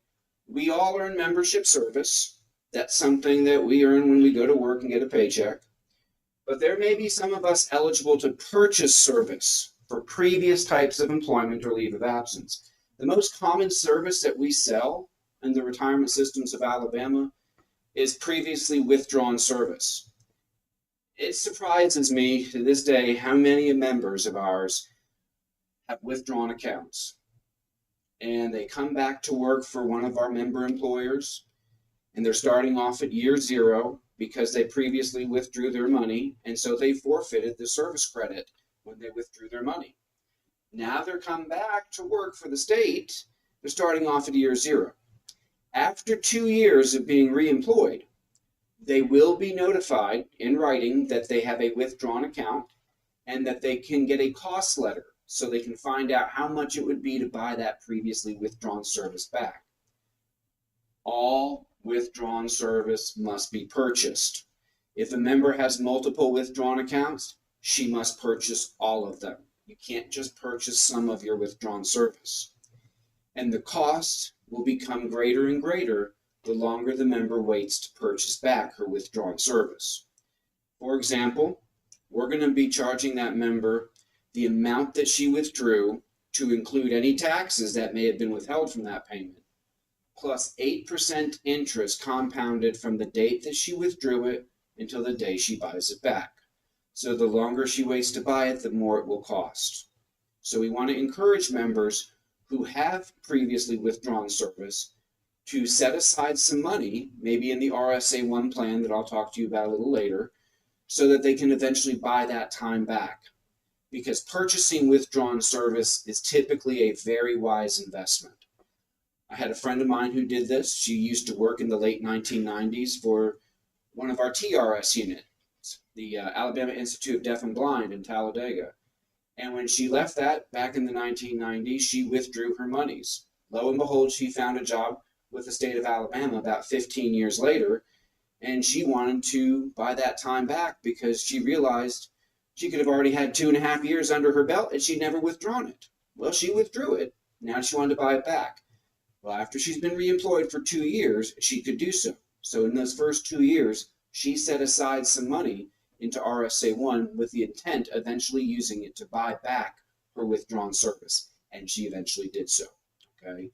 Purchasing withdrawn service is a wise investment in most cases. So if you know of any of your new employees who are coming to work for you or those who have been working for you and you discover they have some withdrawn service, encourage them to reach out to RSA so they can get a cost letter.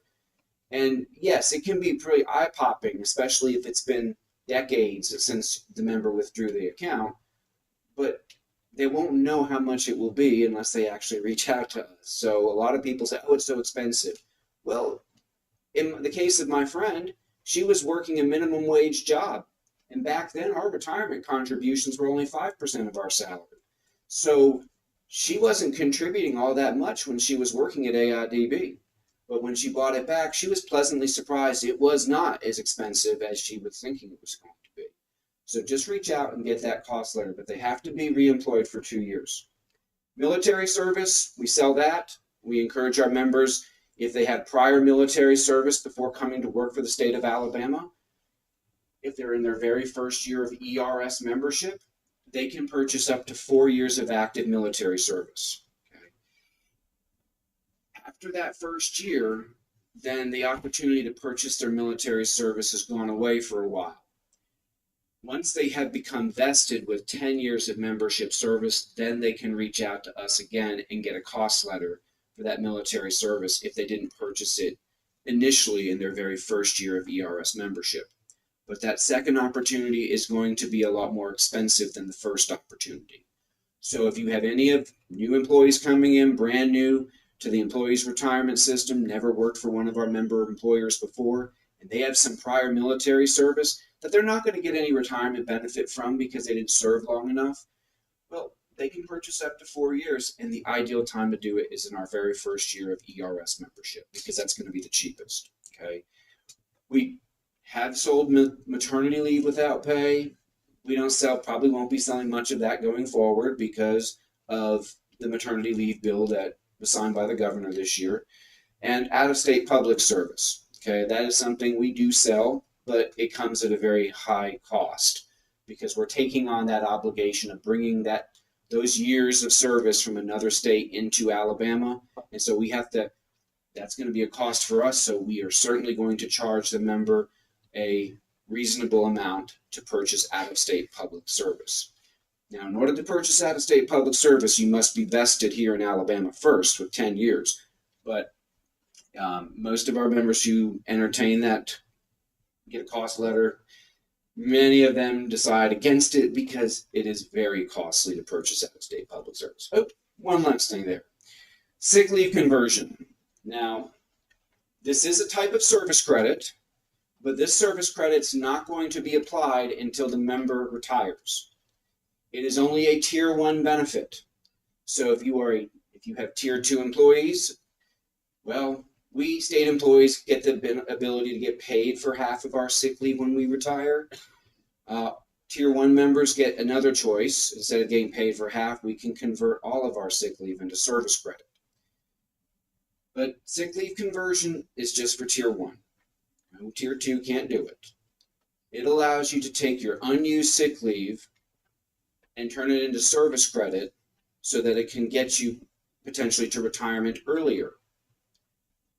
So the maximum sick leave we can accrue as state employees is 1,200 hours, right? 1,200 hours equates to 7 months of service credit.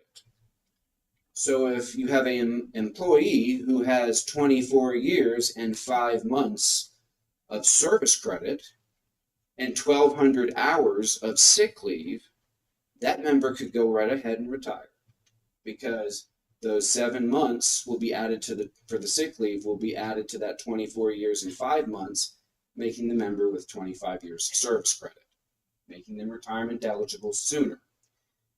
If you are already eligible to retire as a Tier 1 member, converting your sick leave to service credit, sometimes it doesn't have much of a benefit, because frankly, converting the sick leave to service credit, yes, you're going to retire with slightly more service credit, but that's only going to increase your retirement benefit so much, okay?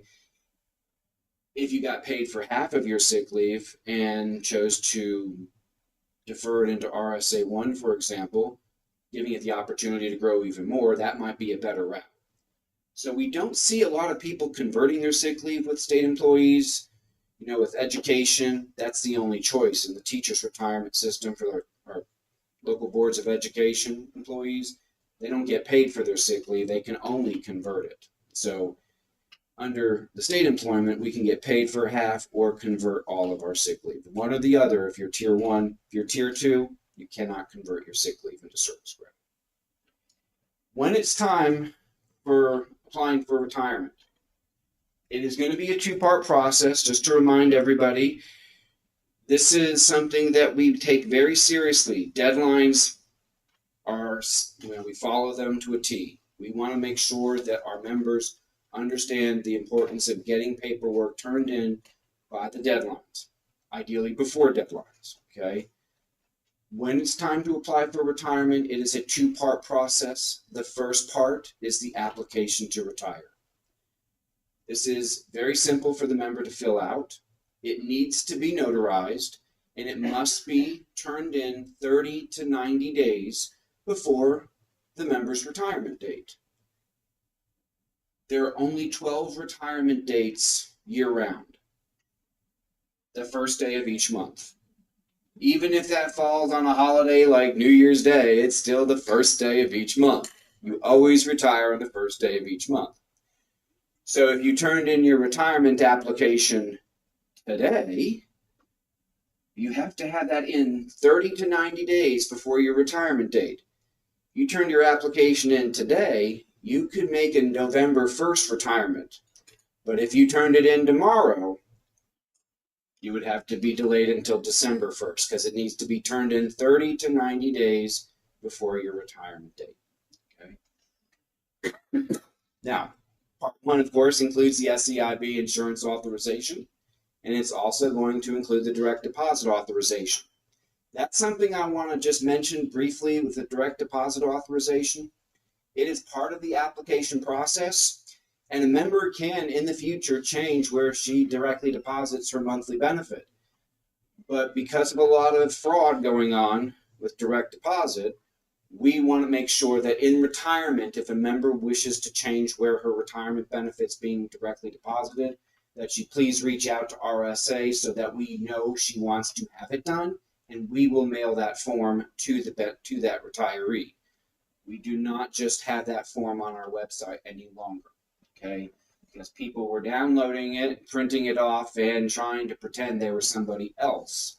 So that's why we want to be sure that the member, the right person is moving the money to a different bank account for that direct deposit, all right? Part 2, this is the most critical part of the application. If you don't turn in Part 1 in a timely fashion, your retirement date's just going to be delayed another month, right? But if you don't turn Part 2 in before your retirement date, RSA gets to make the decision as far as what your retirement benefit will be. And what your retirement benefit will be, if RSA gets to decide, it will be the maximum monthly benefit. It will be the largest that you can possibly draw. And that is one of the choices that you're going to be presented with Part 2 of the application. But if you don't turn Part 2 into us before your retirement date, by law, we have to assign you the maximum. You saw just a moment ago how we calculated the maximum. It was using that formula.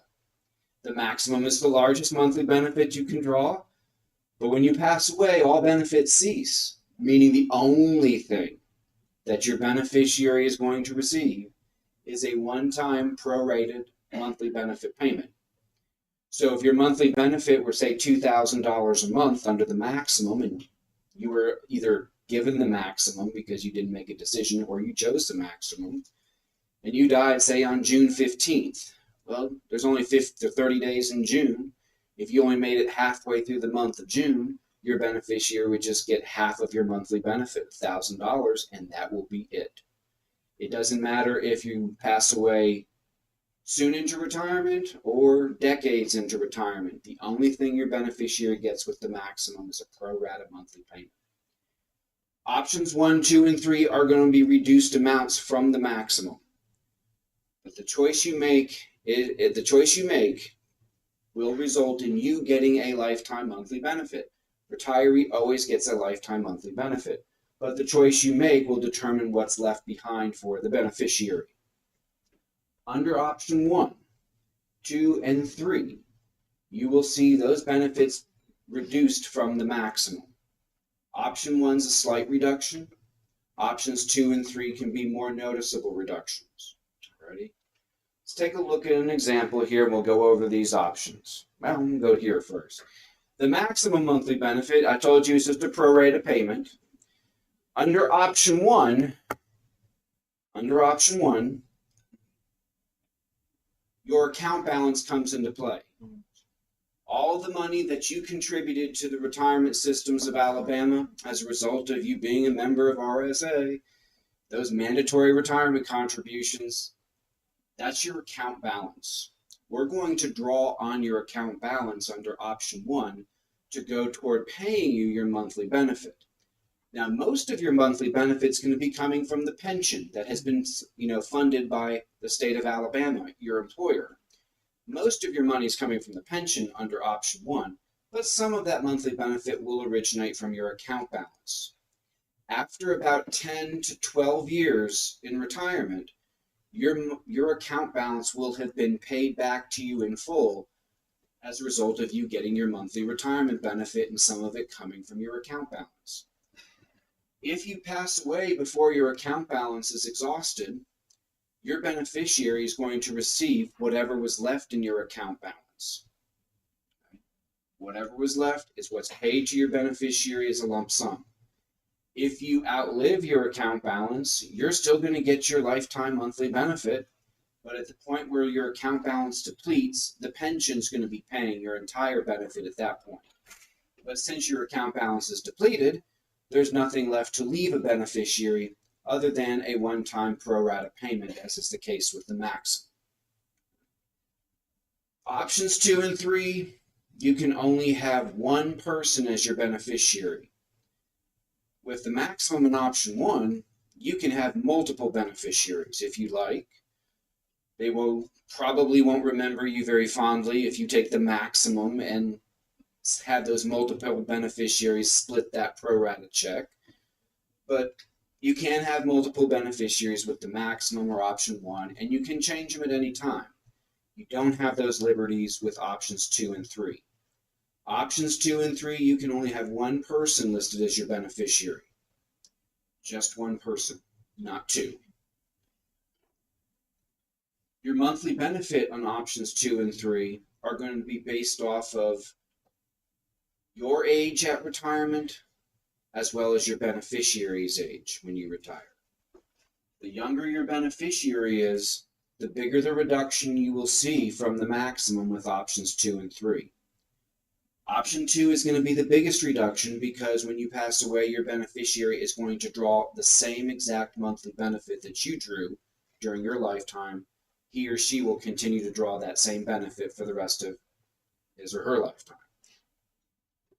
With option 3, you get a little bit more than option 2, but your beneficiary is only going to get 50% of what you drew. So that's why you're going to get a little bit more. Now, with options 2 and 3, I said you can only name one person as your beneficiary, and that is correct. A few years ago, though, the legislature decided to amend the definition of beneficiary under options 2 and 3 to allow for a special needs trust that has been arranged for a special needs individual. That special needs trust can be named as the beneficiary, and we will determine the reduction for options 2 and 3 from the maximum based off of the retiree's age and the age of that special needs individual for whom the special needs trust was arranged. So you can now name a special needs trust as a beneficiary under options 2 or 3, but not any trust. It must be a special needs trust that's been arranged for a special needs individual. That is one change to the plan, because we're getting a lot of people asking about this. A lot of our members are saying, I want to leave a lifetime benefit to my, disabled child, because I want to make sure that that disabled child is still going to have the means to do the things once I'm no longer around. But the problem is that in some cases, having that money paid directly to that disabled individual, as would be the case previously without a special needs trust, that could result in that special needs individual no longer being eligible for certain governmental benefits as a result of having all this extra income. So I suspect that was one of the reasons behind the legislature passing this bill to allow for a special needs trust to be designated as the beneficiary under options 2 or 3, so that that special needs individual wouldn't actually directly receive the money and thereby would not be impacted with certain eligibility for governmental benefits. Okay, that's what I suspect. Now, again, whatever you choose, you get a lifetime monthly benefit. So here we have a member, she's 63, her beneficiary 59. Notice that there's a 4 years age difference, just 4 years. She has 28 years and 7 months of service when she retires, and her average final salary is 60 grand. Over those 28 years and 7 months, she contributed a percentage of her salary, okay, whether it's tier 1, 7.5%, tier 2, 6%. She contributed to her retirement, and it earned interest, and so her account balance stands at $77,000. If she takes the maximum under option 1, under tier 1, she would be getting $2,876.20. If she were tier 2, it would be a lower monthly benefit because the formula, as I said earlier, is not as generous as the tier 1 formula. If she takes option 1, we'll focus on tier 1 for the sake of ease, this is the next column over. Tier 1, option 1, she's going to draw about $30 less each month. When she passes away with option 1, whatever's in that account balance, that $77,000 that is being used to partially pay her monthly retirement benefit, whatever's left in that account balance is going to be paid to that beneficiary as a lump sum. If the account balance has already been depleted, then it'll be just a pro rata payment, just as it would be under the max. Options 2 and 3, you see it dropped significantly. It dropped all the way down to $2,457 when it was $2,876 under the maximum. And that's a result of the age difference between the retiree and the beneficiary. The younger that beneficiary is, the bigger the reduction will be, because RSA has to take into consideration paying that younger beneficiary for perhaps decades to come after the retiree has passed. So that's why it's reduced so much, and it's only a 4 years age difference in this example. You may guess what a 10-year or 20-year age difference would do to a retirement benefit from the maximum down to option 2 or even option 3. Option 3, we don't find a lot of our members taking it. Our most popular option is option 2, to be honest with you. But option 3, you get a little bit more, but your beneficiary is going to get a little less, right? Because your beneficiary is only going to get half of what you drew. So $2,650, and then the beneficiary just get $1,325, half of that. So this is a choice that the member makes at retirement. It's not a choice the member makes now. Unless they're about to retire, there's no reason to be too preoccupied with this choice. But this is how we're going to be. These are the 4 choices that are going to be presented to the member upon retirement. Okay. Now, disability retirement, we have that with RSA. This is not the same as Social Security disability. It's our disability. It does require that you be in service or on official leave of absence from your employer in order to make application for a disability retirement. If you have an employee who says, I'm just going to quit my job and then apply for disability, tell them, well, maybe Social Security disability, but you're not going to be able to apply for RSA disability. You've got to be in service when you make application, okay? Not only do you have to be in service, you also have to be vested. You have to have your 10 years of service credit in order to make application for a disability retirement.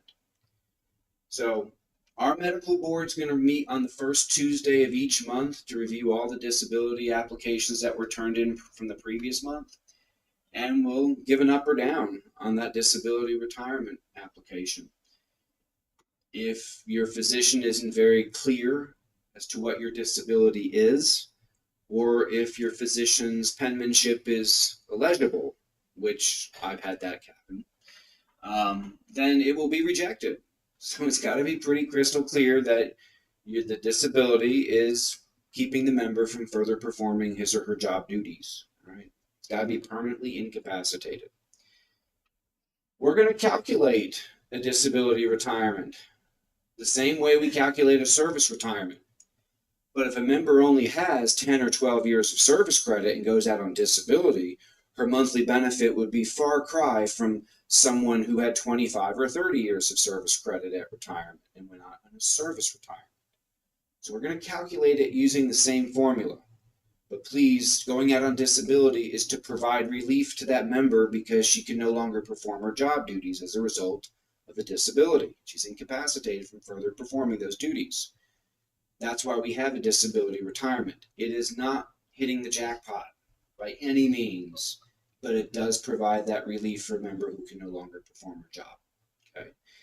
Now, we use the same formula, but one thing that we will not be allowing a member to do, if she's tier 1, she will not be able to convert her sick leave into service credit on a disability retirement unless she were already eligible for a service retirement.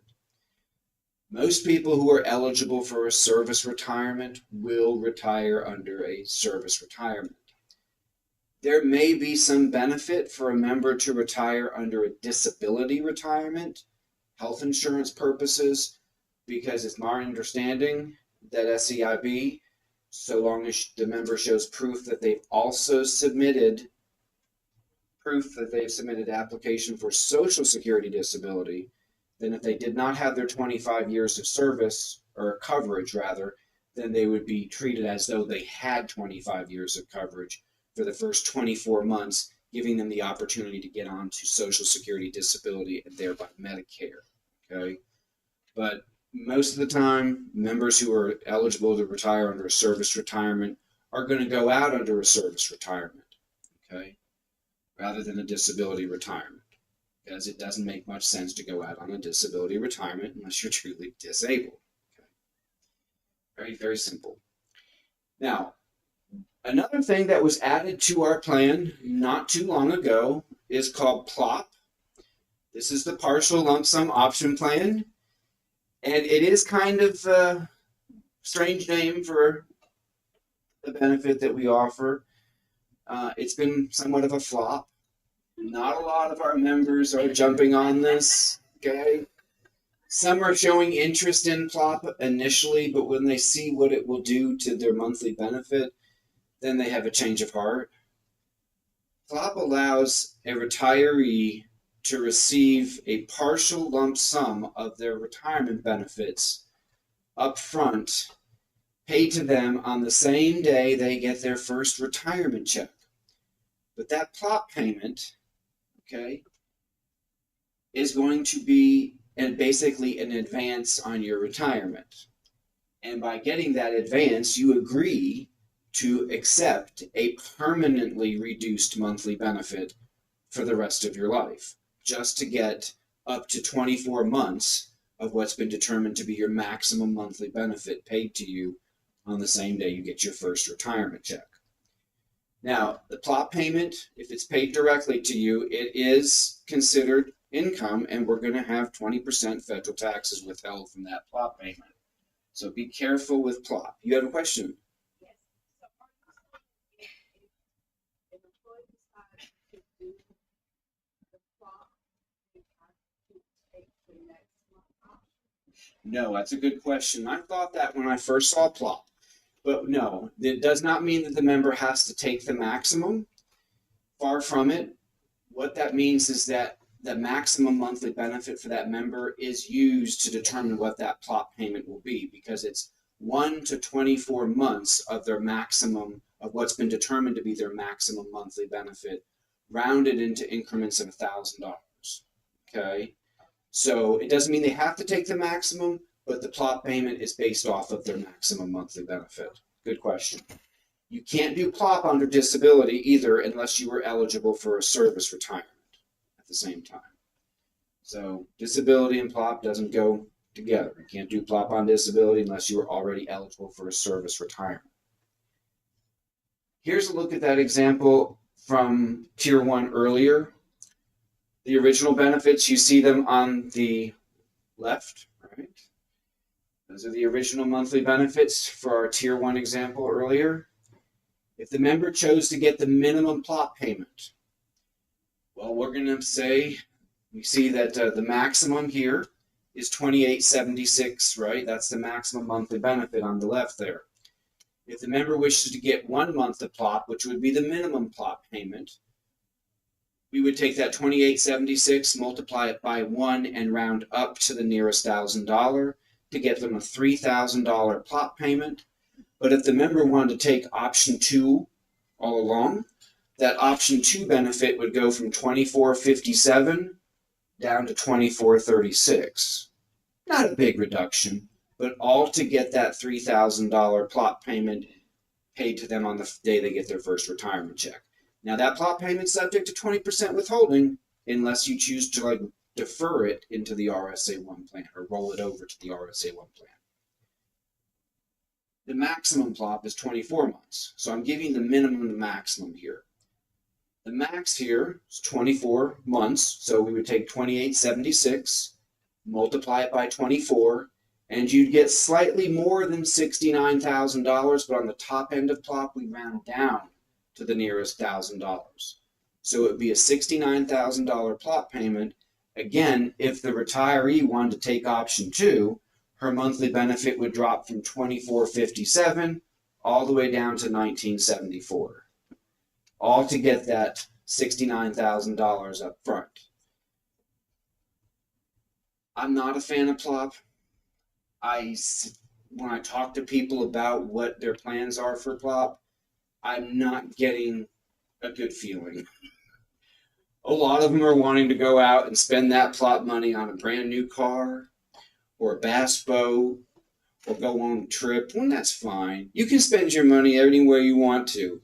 But if you spend that money on something that's going to lose value over time, like a bass boat or a new car, then you're spending money to purchase something that's going to lose value, and all this time you're going to be drawing a lower monthly benefit.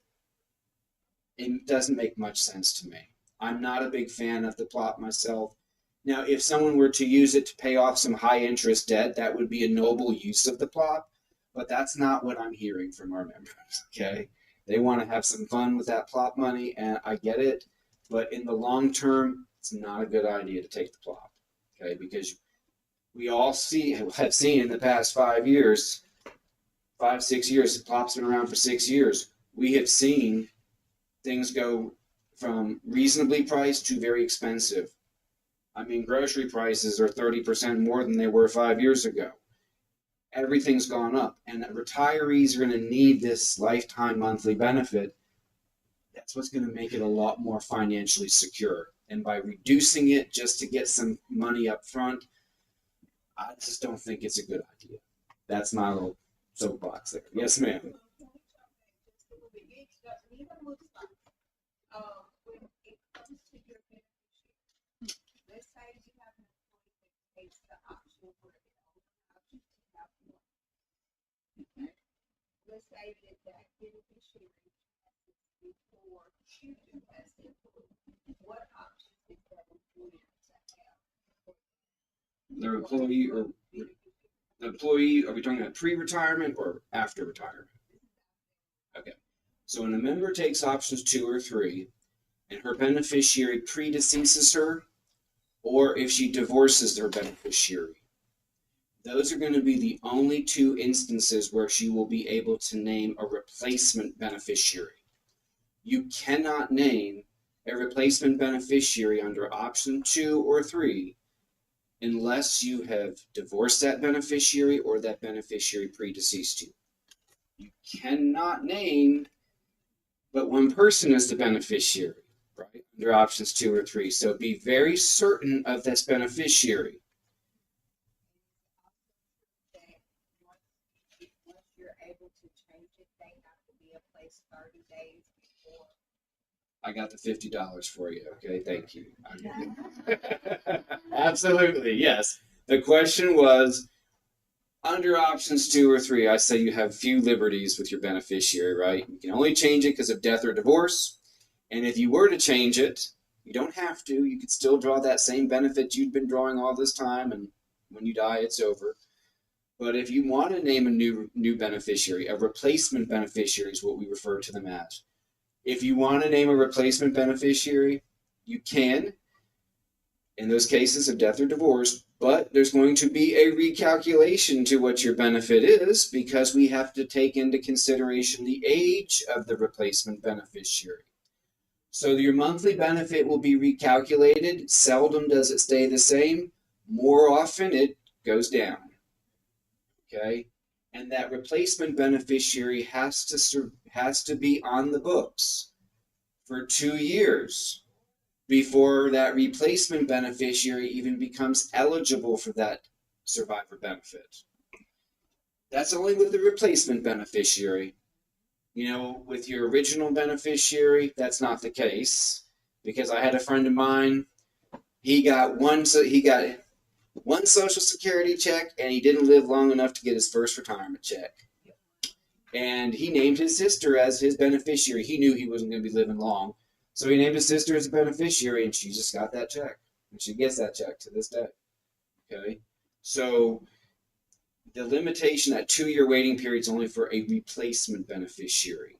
Okay, thank you so much for bringing that up. It's a good point to remember because 2 and 3 are option 2 is extremely popular, but it comes with some costs, right? You have very few limitations, or you have a lot of limitations as to when you can change your beneficiary. Now, The employee can't say, now that the divorce or death is happened, I go up to the tax. no, we don't have that. But other states have something called pop-up. You can't pop back up to the top. No. The only way you can change your retirement benefit choice, your monthly benefit choice, is if you go back to work full-time for 2 years, and then in those times you go back to work full-time for 2 years, you would have your retirement benefits suspended, of course. And in those 2 years, you would not be contributing to the employee's retirement system because you're technically retired and your retirement's in suspense. After 2 years, you can petition the board, the ERS board, to reinstate you. Simple formality, happens all the time. And then you would have to buy those 2 years where you weren't contributing. So during those 2 years, you might want to set aside about 8% of your salary, whatever. And then when you come back, you can then re-enter the system and then re-retire and choose a different retirement benefit. Yes. That's the only way to change it. Yeah, that's a lot of steps to go through, and a lot of our members don't want to go back to work for 2 years after they've been retired. Okay, understandable. All right. Pre-retirement death benefit. Yeah, this is what I've heard a lot from our younger members who are coming to work. So I have to pay for this benefit. What happens if I don't live to enjoy it? That's a fair question, right? Right? You're contributing. It's a condition of your employment. Like it or not, you're going to be contributing to the retirement systems of Alabama. But it is your money after all. And in the event that you pass away before you make it to retirement, your beneficiary will be paid a monetary death benefit. And that beneficiary will always get the choice of receiving all the monies that you contributed to the plan plus the interest that it has earned. Okay, that's always going to be a choice in the pre-retirement death benefit. In fact, that is the choice if you are not yet retirement eligible and have over 1 year of service credit. Your beneficiary would get all of the money that you mandatorily contributed plus all of the interest that that money had earned. Plus, your beneficiary would get a year of your salary. And that year of salary is going to be based off of the most recently completed fiscal year that ended yesterday. So when you look at your statement in a couple of weeks when it posts to your member online services account, I do this every year. I circle that last year of salary, and then I circle that account balance and say, this is what you would get. Tell my wife, this is what you'd get as far as the death benefit if I were to die before I was eligible to retire. She get a year of my salary, and that year of salary is tax-free to boot, plus my account balance. Okay. After you are eligible to retire, you're still working. You could retire, but you're working. Lord forbid if you pass away at that point, but if you were to pass away at that point, your beneficiary, if it's an individual, will be given a choice. And that choice will be that lump sum payment that I just described, a year of salary, tax-free, plus your account balance, or the member could get, or the beneficiary could receive a lifetime monthly payment. What that lifetime monthly payment will depends on who the beneficiary is. If the beneficiary is your spouse, a spousal beneficiary is given the 100% survivor benefit, option 2. We would figure out what that lifetime benefit would be and tell the beneficiary, the spousal beneficiary, you could get this option 2 monthly benefit every month for the rest of your life, or you could get the lump sum payment. If it's a non-spousal beneficiary, well, the option 2 is reserved for a spouse. For a non-spouse, it would be the option 3, 50% survivor benefit would be the lifetime monthly payment choice or the lump sum payment. So the beneficiary will receive a monetary death benefit, but what's critical is that members keep their beneficiary current. We pay a lot of ex-spouses every year, and they're happy for more than one reason. Let's not make them any happier than they should be, right? All right. Now, post-retirement employment, I wish I could have given you some updates on this. Right now, the post-retirement employment rules, pretty straightforward. You have an employee who's retired and now wants to come back as a retired state employee. How much can they make? Well, first, we're going to ask that our retirees enjoy their first month of retirement. Not to even think about coming back, because they can't. They've got to stay out 30 days from the date of their retirement before they can come back to work with one of our member employers, be they under the employees' retirement system, which we are, or the teachers' retirement system, public education. They must wait out 30 days, and when they return to work, they can still draw their retirement benefits so long as they are employed in a part-time temporary capacity and earn no more than $39,000 a year in that part-time capacity. That is the limit for this year. We do not have the limits yet for 2026, but it would not surprise me, because this is tied to the Consumer Price Index, CPI, if this goes to 40,000 next year. We do not have those figures yet, but they will be provided shortly. If the member wishes to work in the private sector, the retiree wishes to work in the private sector, she can go to work anywhere she likes. In the private sector, it's not going to be of concern to us because they can't participate in our retirement plan.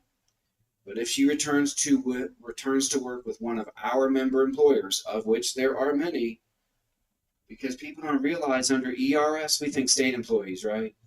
Well, 2/3 of ERS members are local government employees, like Montgomery Water Works, the City of Montgomery, Montgomery County Commission. They're all part of RSA, and they're ERS members. So we have a lot of employers who participate in our plan. But if you go to work for an employer who doesn't participate in our pension plan, then you can make as much as you work until your heart's content and earn as much as you'd like, or you can't, right? We just have these limits for those who are wishing to work with one of our participating employers. Any questions on this? Hopefully you won't have to go to work after you've retired, right? That's the whole point of retiring, right? And so you can enjoy this next chapter of life. You know, my parents are 80 now. My mother went through shoulder replacement surgery on Thursday last week, and she and my dad are shacking up in respite care for the next 4 weeks. She's getting a lot of stuff done, all that. She goes, I just didn't think retirement was going to be like this and be so costly with bills and just adds up. And yes, and now they're 80 and it's starting to catch up, right? They've been retired for over 10 years and they're having to dip into those savings, but that's why they set aside that money long ago, was so they had money to draw on in retirement. Your monthly benefit from ERS will be great. It will probably replace the lion's share of your pre-retirement salary. Okay? With Social Security, add in that and things are looking even better. But I'll tell you right now, Social Security will probably undergo some reforms, if not many reforms, in the next couple of years. Because Social Security, as things stand now, it's either by the end of 2032 or early 2033. Social Security trust funds are anticipated to be depleted. And at that point, if Congress hasn't made some adjustments to Social Security to prop up its solvency, Social Security may only be able to pay out about 80 cents on the dollar of promised benefits when that time comes. So for that uncertainty with Social Security alone, and understanding that our lifetime monthly benefit, well, it's great, but the last time the legislatures granted our retirees a COLA was 2006, nearly 20 years ago.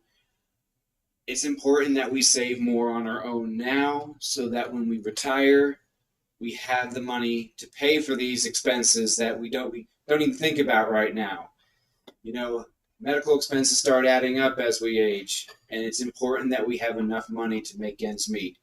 But we're very fortunate to have a defined benefit because most Americans don't have it, okay? So that puts us that farther ahead of the game in preparing financially for retirement. Social Security, that's why we have deferred compensation with RSA-1, okay? Those three things right there, that's what we're looking at. Now, RSA-1, when it was created back in 1987, it was set up as a pre-tax retirement savings account, where you would contribute through payroll deduction, and that money would grow on a tax-deferred basis, so that when you eventually retired, you had a pot of money that you could draw on to pay for those expenses you have in retirement. The RSA-1 pre-tax, you get the benefit up front as far as taxes are concerned, because when you defer the salary, you're deferring it before income taxes are taken out of your paycheck. So you're lowering your taxable income when you contribute to the RSA-1 pre-tax. It's going to grow tax deferred. At some point, you will be required as a retiree to start taking distributions. Okay, those are called required minimum distributions, and those set in at age 73 right now. But those distributions are going to be taxable when you start taking them, because you pay tax on the front end, you pay tax on the tail end. A lot of our members wanted an alternative to saving for retirement instead of pre-tax. So last year we introduced our RSA-1 Roth. Okay? This allows members, again, to save through payroll deduction, but do so on an after-tax basis so they can build up a tax-free source of income for themselves in retirement. Now, when you contribute to the Roth, you're getting the tax benefit on the tail end, not on the front end. You're still contributing through payroll deduction, but on an after-tax basis. and the money's going to grow tax-free. And so long as you meet certain criteria, those qualified distributions to you will be tax-free as well. Now, it probably comes as no surprise, but we've had a lot of our members who've been in RSA-1 for decades interested in converting their RSA-1 pre-tax account to the RSA-1 Roth. And that can be done. It's called a in-plan Roth conversion. You're just converting your pre-tax money over to the Roth. And it can be done by logging into your member online services account, or you can fill out the paper form and do it. Send it in to us. Very easy to do. What I caution people is that there is going to be that consequential tax liability. Because when you convert from pre-tax to the Roth, you're taking money that's never been taxed and you're putting it into an account that's funded with after-tax contributions. So we don't withhold taxes on a conversion. We're simply going to send you a 1099 in January so you can settle up with Uncle Sam at that point. But what I want to point out here is that you may want to consider the employee who's wanting to do this, maybe talking to you, maybe they want to consider upping their withholding a little bit because they may not want to be unpleasantly surprised, shocked when the tax season comes. Now, I've had a colleague of mine who did a very small conversion. He's a young guy. He did a small conversion, and he did it last year. And he says the tax liability really was nominal. It wasn't that bad, but he only converted a very small amount. So he wasn't shocked by the taxes by any means. But I've seen people who have but converted tens of thousands of dollars. And that could be a surprise for them come tax season because we do not withhold taxes on a conversion, so just be mindful of that. Good question, Jeremy. No, you do not have to convert the full amount. You can convert a certain dollar amount one year and then another amount the next year, another amount the next year. You can do multiple conversions. And I imagine there'll be some of our members who wish to go about it that way so they don't get hit so heavily one year with the tax obligation.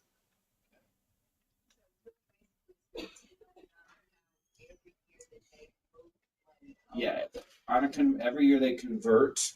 So if they don't convert one year, they're not going to get a 1099. But they'll get a 1099 that following January if they made a conversion the previous year. Mm-hmm. Now our funds, we have RSA-1 plan. This is a very simple plan. It's simple in the sense that you don't pay any fees to have this account. We don't charge you anything. This is something that we offer all of our members as a tool to save more for retirement. That's the point of this plan, okay? We want to give our members a simple way to save more, and how simple can you get when it's payroll deduction? All right, very easy to participate. How you invest your money in the plan is up to you, but we only have 3 investment funds. We have our fixed income fund, our equity fund, and our short-term investment fund, okay? 3 funds. The fixed income fund is majority corporate and governmental bonds, so it's not going to have as much volatility as you would experience, say, with the equity fund, which is an S&P 500 index fund. So that's going to be the more volatile at that equity fund than, say, the fixed income fund. Both of them have some elements of volatility and risk, but understand you see more volatility with equity traditionally than you would with the fixed income. The short-term investment fund is not much of a moneymaker. It doesn't make a lot, but I will say this, it's never had a loss. Okay, since we offered it over 10 years ago, it's never incurred a loss. And last year it had a 5% return. Okay. Now I can't tell you the fiscal year ending yesterday how each of these funds performed because we're still waiting on those figures. But I can say last fiscal year, the equity fund had a 36% return. It was a banner year. And the fixed income fund had just over 11% return. But I can also tell you, and I'm not going to make it all sound rosy, because yours truly experienced this back in 2008 and 2009. Because in 2007, I had mine 50-50 between equity and the fixed income, and I saw how well my equity was performing as opposed to the fixed income. So I decided in 2007 to move everything into equity. And then 2008 happened. We had something called a global financial crisis, slash recession, Great Recession. And I saw my account take a pretty big hit. But I kept it in there and I kept on putting money in. Not telling myself this is all on paper. Don't even look at it. Just keep on putting money in. And then it turned around. By 2011, 2012, things really did take a turn for the better. And I saw my account start to grow again. And grow substantially. When I look at my account today, I can tell you about 2/3 of my account balance is from the earnings that I've accrued. Only 1/3 of it is actually from the contributions I put in. And that's a result of compounding interest, where your interest starts making interest over time. So the point being here is those younger people that are coming to work for y'all, you get them in the door, you want to be explaining to them, because that's who helped me get enrolled in RSA 1. Where the ASAs in the HR office kept on telling me when I was 22 and 23 I needed to start doing this, and I would be happy that I did it. And I just kept on thinking, well, I've got retirement, it's ERS, right? They're like, yeah, but that's great, but you need to be saving more. So I started RSA 1 I think it was the end of 2003, and since then my account has grown a lot. Okay, of course I've been increasing how much I put in as I make more money. But again, the point being is that starting earlier in life, you're giving yourself all this time for your money to grow. And that's what we want to instill in our young folks coming to work for us. You want to make a career out of this, start early. You'll be really happy that you stuck with it. Now, you can change how your monies are invested among those 3 funds. You can do so every month if you wish. That's your choice. I'm not someone who likes to go into my account and change every single month how my monies are being invested. I stick with the plan and stay with it for a while, and then if I see the need to change, then I might make some changes. But my intention is to work probably until my mid-60s, so I will say this, I've got a long time before I'm going to retire, so I'm not too preoccupied with a loss one day in the stock market, okay? That's not going to scare me. The makeup of these funds, composition, that's going to be decided by Dr. Bronner, our CEO, and the investment team at RSA. Those are the same folks who are doing the investing for your ERS monies are doing the investing for your RSA 1. And that's the reason why we don't charge you any fees. We don't make any money off this plan, but we have the team in-house to handle this, and that's why we offer this to our members at no cost. Now, as far as contributions are concerned, there are no minimum contributions. Contributions, though, will be deducted each paycheck. Okay, so you want to be mindful of that. You can change how much you're contributing to the plan at any time. We have a form that you just turn into your payroll, so they can change how much you're having come out of your paycheck.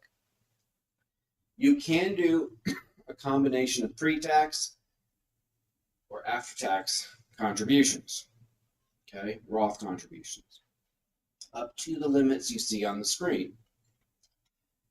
Now, for 2025, these are the limits. The IRS, to my knowledge, has not released the 2026 figures. They should be forthcoming in the next month or two. But if you're under age 50 this year, you can contribute up to $23,500. That is the maximum. There is no minimum. Okay? You could do $10 a paycheck. That's perfectly fine. We've had members do $5 a paycheck. But I would encourage members to really, when you're talking, they ask you, how much should I save? Well, how much do you go out at lunch or something like that? Can you spare 2 lunches? Instead of going out to eat, maybe bring your lunch. How about $15, $20 a paycheck? It's a great place to start. Start them early. It doesn't have to be a lot of money. Start them early and get them used to not having that money each pay period. And whenever they get a raise, encourage them to increase their deferred compensation contributions. If you are 50 or over, the limit is gone up to $31,000 for this year. We have a new age group. It's called a super catch-up. It's not special catch-up, but the super catch-up. It's age 60 to 63. You can contribute up to 150% of the under age 50 limit, so that would be 34,750. And then we also had the super catch-up, or the special catch-up, 47,000. Alrighty. So these are the limits. Now, for some of our highly compensated members, careful.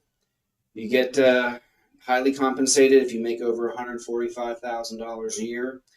And if you're over 50, your over 50 contributions that exceed 23,500 will have to be Roth 5. They'll have to be contributed on an after-tax basis.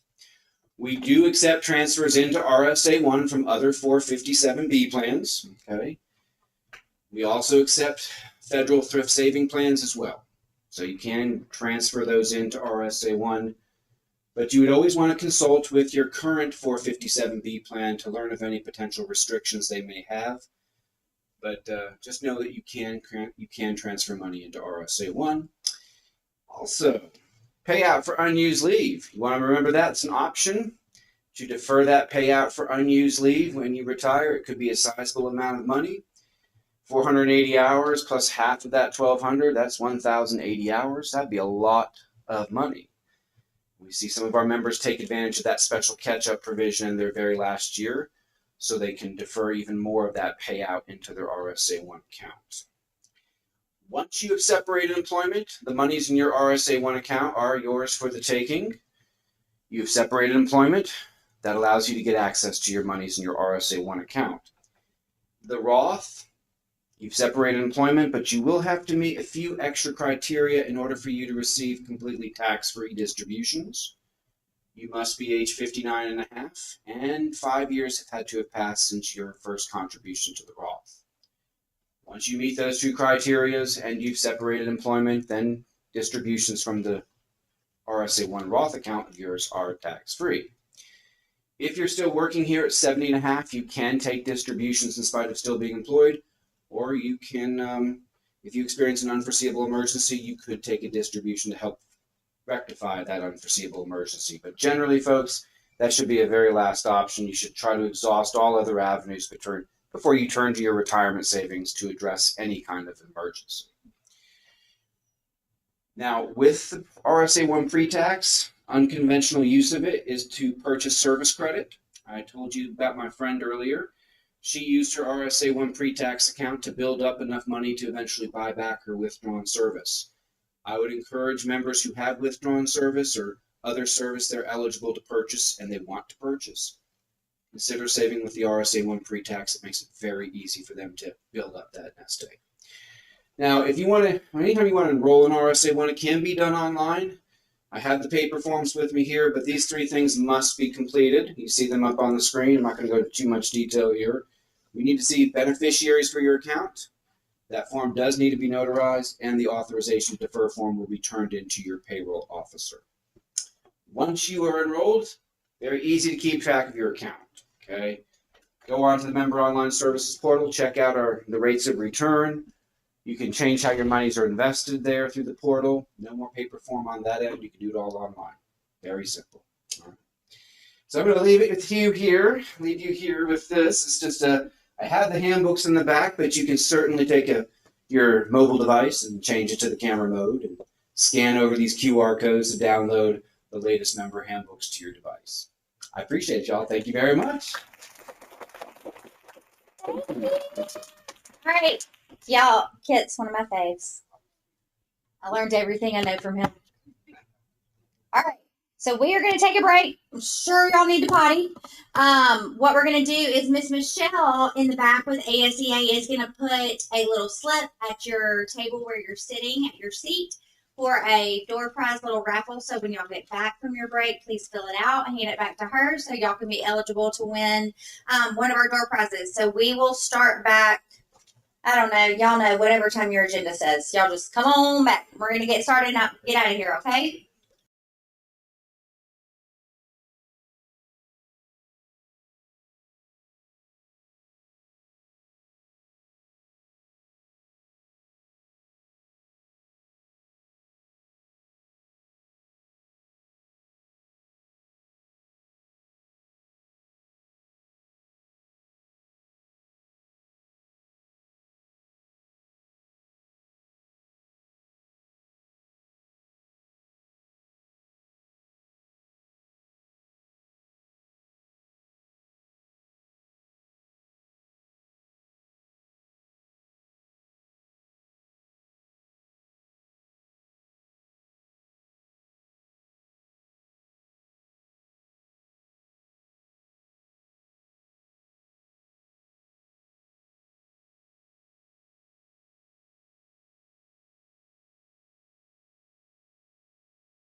a microphone. Yes, you do. All right, everybody. Last part of the day. Who's excited? I am. I know. So I'm going to let Michelle Pratt, which she needs no introduction, but we're going to give her one anyway. From ASEA, she is going to chat just in brief minutes. She is going to do some door prizes, and then we're going to talk about retirement and go home. Woo! Thank you. Thank you. All right. Like Miss Jenny said, last part of the day. Yay! Who in here is familiar with the Alabama State Employees Association? Don't I love that? I love that. Let's talk about that for a minute. For anybody who's not a member, there's some information in the back. For everybody else who is already a member, there's some information in the back, because when you do all of your onboarding and things like that, you can pass out that information as well. Who is ASEA? First of all, we're not the bank. I think everybody in here knows that. Right quick. Who is ASEA and what does ASEA do? We're your lobbyists, we're your work with the legislature to make sure that things that are happening in the legislature, you're abreast of. Kit mentioned earlier about any legislative updates that you get in your newsletter and things like that. Well, we do the same thing, but yet you get them weekly. So what occurs in real time gets reported in real time. So you're always abreast. Are we a dues paying association? Yes, ma'am. How much is it? $9.50 a month. Excuse me.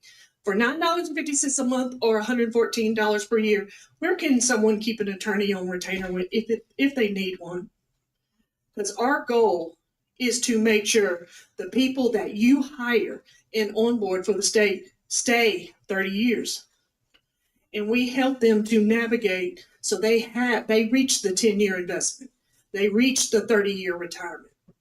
May have hiccups along the way. Our job is to help them through those hiccups. So if you guys do a training class, an onboarding class, anything like that, and your members, reach out to us. We'll come and support that effort. So think about that when you're planning your next event. Onboarding, provide lunch. I think I do that. Miss Susan, there you are. Had to find you. So she does a quarterly onboarding to bring just the benefits so everybody knows. Do we have every deal and discount underneath the sun? Of course we do. No partner that is a partner with ASEA cannot be a partner unless they bring something substantial discount to the table, regardless. We also supplement with life insurance as well. So where when you need a benefit coordinator, you have something to ask. Of course you have SCIB, but life insurance, if that member needs it.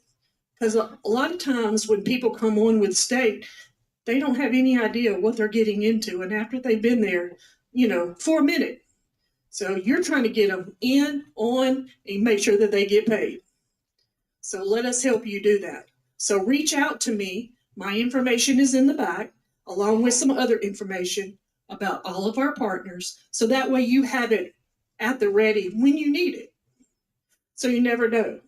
But like I said, the lobbying piece, the legal piece, and I'll say this, a lot of people that come on board don't have a will. They don't have a power of attorney. We can do that for free. Say you need to write a kid in or take a kid out. Got to show a little tough love. That happens from time to time. Life starts happening. You got to prove a point, right? Well, you can get that revised. There's no charge for that. So I do have some packet information in the back, along with some applications if you want to pick some up and create a packet for you and some of your employees that's readily available. Just let me know. My cards are in the back as well. I'm going to ask this question, and I'm going to be done because I'm ready to go too. I am going to say this. Does everybody have a slip that wants to be a part of the door prize? Have they turned it in? She took care of you. You're good. Back there in the back. Anybody else? Going once, going twice? Huh? Oh, thank you, baby. Oh, you got two, huh? Any more going to produce back here? Who else needs one? One more. Who else needs one? Anybody? All right. Miss Jenny, I'm fixing to hand this microphone back to you because I can't stand it. Sounds great. I don't know about that. Thanks, baby. So we're going to draw for some goodies. That's for her. Look at you. We're going to include her anyway. We're going to draw. I was shaking up in the back. There is a, who all needs Starbucks? Me. Exactly. And some other little goodies. And some other little goodies as well. And I'm going to make you draw today. Normally I make Kit draw, but I'll make you draw today. All right.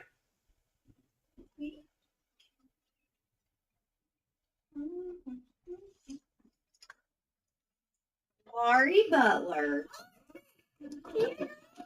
Oh, Boy, I'm coming to you. I'm coming to you. thank you as always, Michelle. Thank you, guys.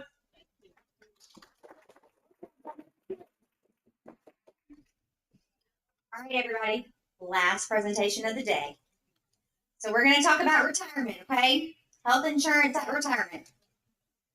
Of course, the SEEB health coverage in retirement. Who is eligible for SEEB coverage in retirement? Of course, you must receive a monthly RSA check, okay? Tier 1 is 25 years of service or 10 years of service at age 60. Tier 2 is 10 years of service at age 62. And then also the disability retirement with 10 years of service. So you have to receive a monthly RSA check in order to be eligible for the retiree insurance. Now, the biggest thing on this, y'all, is you must have 10 years of credible coverage with SEEB or PHIP. Years of credible coverage and years of service are not the same. Okay, RSA determines your retirement based on your years of service, which a lot of different entities participate in. You could have worked for, the city, Auburn University, somebody with PHIP. You could also work for a state agency. But years of credible coverage is where an agency has paid into the insurance pool on your behalf through PHIP or SEEB.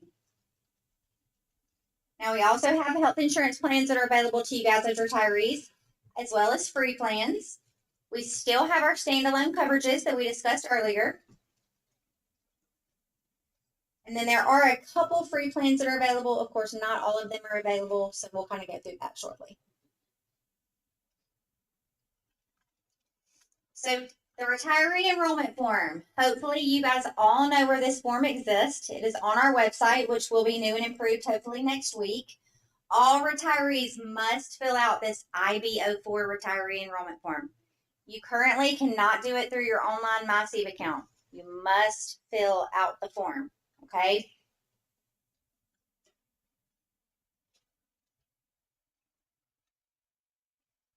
All right, so your health coverage options in retirement. The state employees health insurance plan, that's the group 13,000. Remember, that's the one, the basic Blue Cross comes out of your second paycheck. We also have our Medicare Advantage plan, okay? It is currently administered by Humana. They are the wonderful people and vendor that brought you all the afternoon snacks. So praise the good Lord for Nisha, right? The chocolate went fast. So hospital, medical, and pharmacy benefits, of course, are administered by Humana. In order to get the Humana, you have to be enrolled in Medicare Parts A and B. Very, very important, okay? If you retire and you're Medicare eligible and you do not have Parts A and B in place, guess what? You don't have insurance, okay? Very important. We also have the supplemental plan, the optional plan, and then like we talked about earlier briefly, the retiree-only HRA. So if you've had one of the HRAs, it converts to a retiree-only HRA in retirement. So for SEEB, what I like to make sure everybody knows, retirement is a qualifying life event for us that creates a special enrollment period, okay? This is different from PHIP. PHIP does not consider retirement a qualifying life event.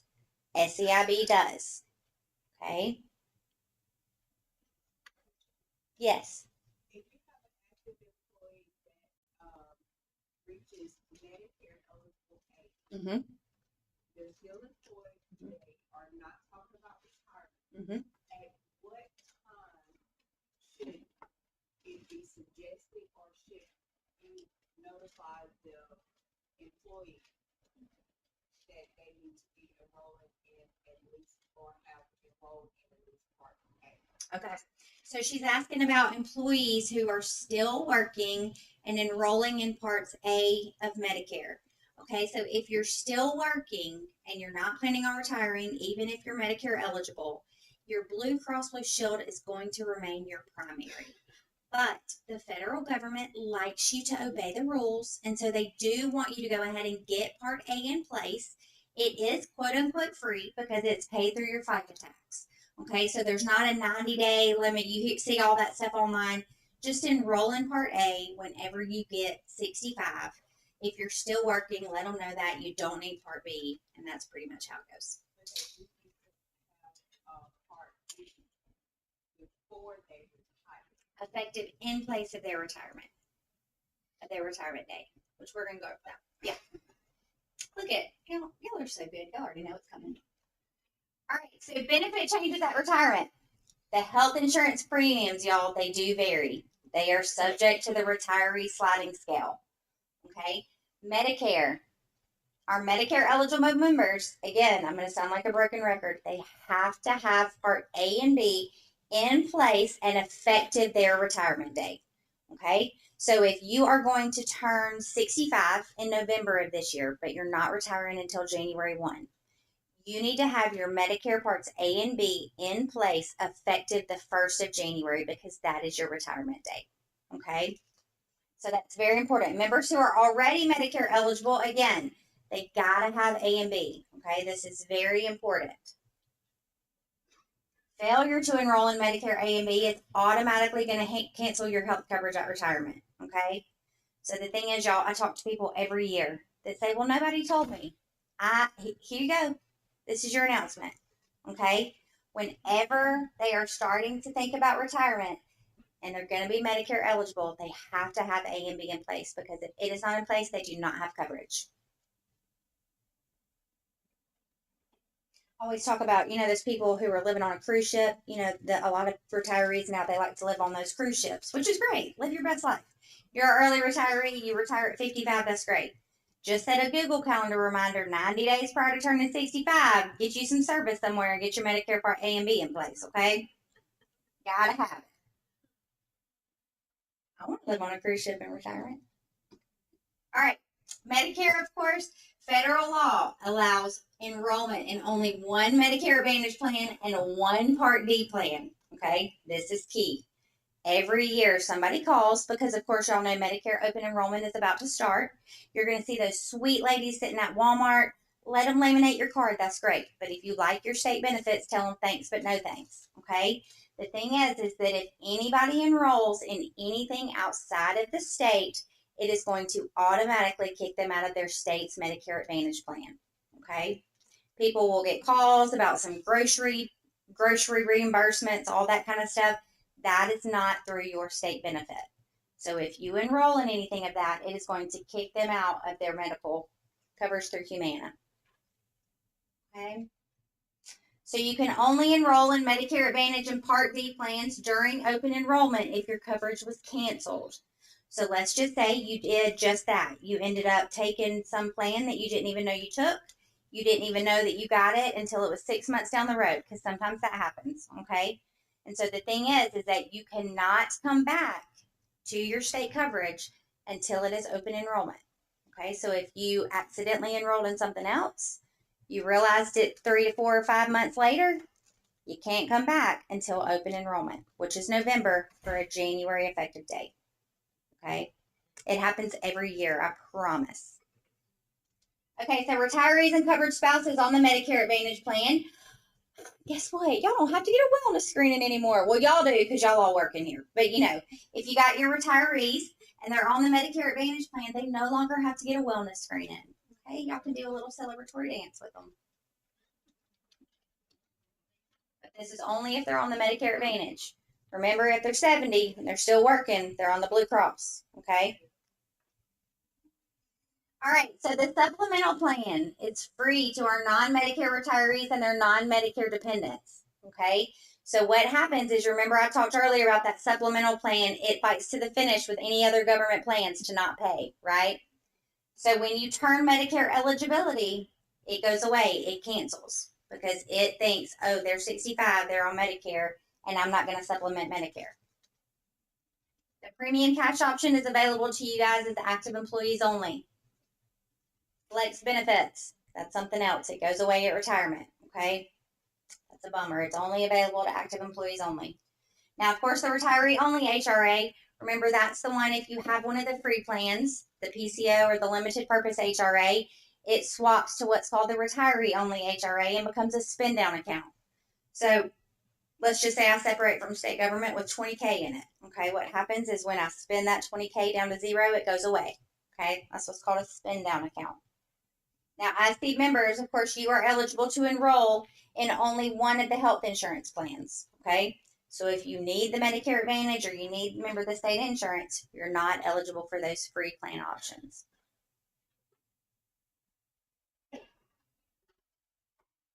So post-retirement employment. Anybody in here going to retire soon, get another job? Oh. You got to get another job. I know this applies. Is it dead? Oh, are you going to get another job?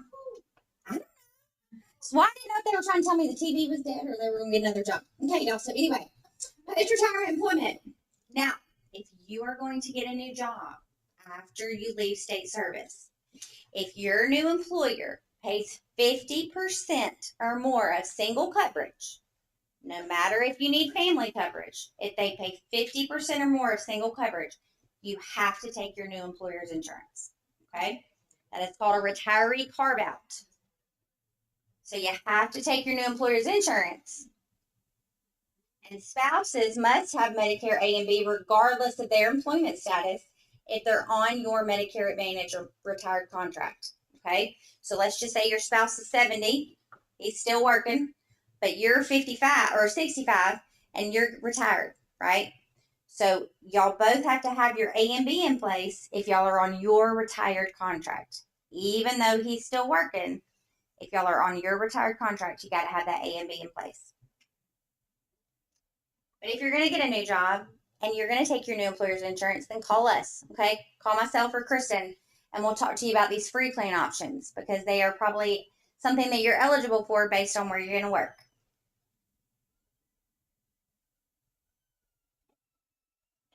All right, so this is really all y'all care about. You don't care about nothing. You just want to know what it costs and when can I go, right? Right? Okay, so the retiree sliding scale. So if you retired on or after January 1st, 2012, your premium is now based on years of credible coverage in the CHIP. Remember, that's the very first slide that we talked about. The years of service and years of credible coverage are not the same. And so that is called years of credible coverage. Now, if you were retired on or after January 1 of 2012 without Medicare, your premium is based on your years of credible coverage in the CHIP and your age of retirement. Okay, so we determine our retiree premium based on two ways: your years of credible coverage and your age. Your age at retirement. So your years component, again, broken record, right? Years of credible coverage and years of service are not equal. Okay. So like we talked about, for an example, an employee, if they worked for a local government entity that participates in ERS, but they might not be able to use those years for service in your insurance premium.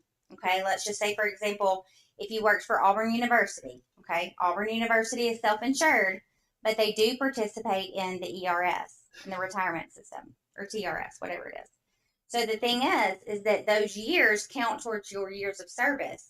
But then let's just say they come over to the State Department of Education and finish their last 15. Okay, so their first 10 is great and counts in years of service, but their last 15 counts towards years of credible coverage and years of service. So that's where they have 25 years of service, but only 15 years of credible coverage. Does that make sense? So question, I spent my first 10 years with the Board of Education, Elmore County, so that was Yes, so yours counts. okay. Yes.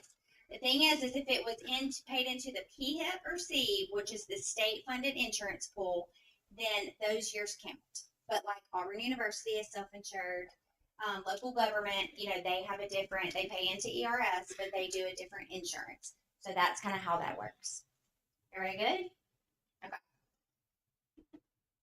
All right, so the sliding scale, okay? Years of credible coverage. You have a 4% increase for every year under 25 years of credible coverage. 4%, y'all. That's a lot. You have a 2% decrease for every year over 25 years of credible coverage. Okay? Now, the age component. This is your age at retirement. Okay? So, your premium is going to be calculated on your age at retirement until you are Medicare eligible. Because when you become Medicare eligible, the age component goes away. So just for an example on the bottom, 2 state employees age 60 and 62 retire with 25 years of credible coverage with the same coverage. The 60-year-old will pay 2% more than the 62-year-old for the same coverage until Medicare eligibility. Okay? So don't talk to your neighbors or your friend and compare apples and oranges, okay? Because everybody's situation is different. And a lot of people will call and say, well, my neighbor pays this and we're the same age. Well, everybody's got a little bit different story. Okay.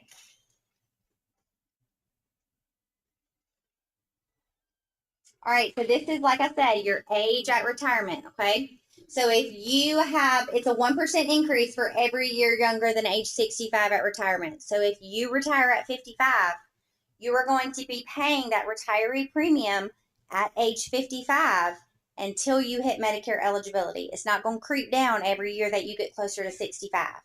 Okay? So whatever your age at retirement, that is what you're going to pay in regards to the years component until you hit Medicare eligibility, which is when that age component goes away.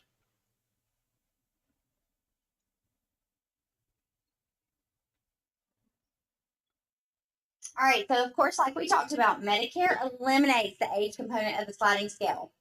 Now, SEIB, we must be notified if a member, which is you guys, or a covered dependent, becomes Medicare eligible prior to 65.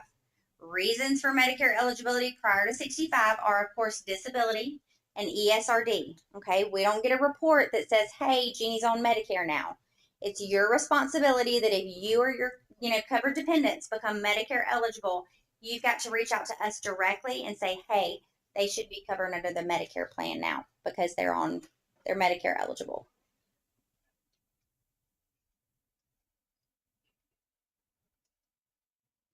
Okay, so this is how you calculate your retiree premium. Has anybody calculated their premium before? Okay, I do it. I know, I do it. And sometimes if you get mad at your spouse, you just kick them off, right? See how much money you're going to save. So the thing is, y'all, this is how you calculate your retiree premium. It is now going to be located behind the MySeed app, okay? So remember, it used to just be on our website, but we're making some changes. So now the calculator is going to be behind that 2-factor that we talked about earlier on your MySeed account, okay? But everybody has access to this calculator. It's the exact calculator that we use at Seed. Of course, if you are confused and you can't figure it out and you want to make sure you're doing the right thing, you can always call us. Of course, I will tell you always, y'all know this, it's an estimate. You can't hold me to it, but I will do my best to give you as close an estimate as I can, okay?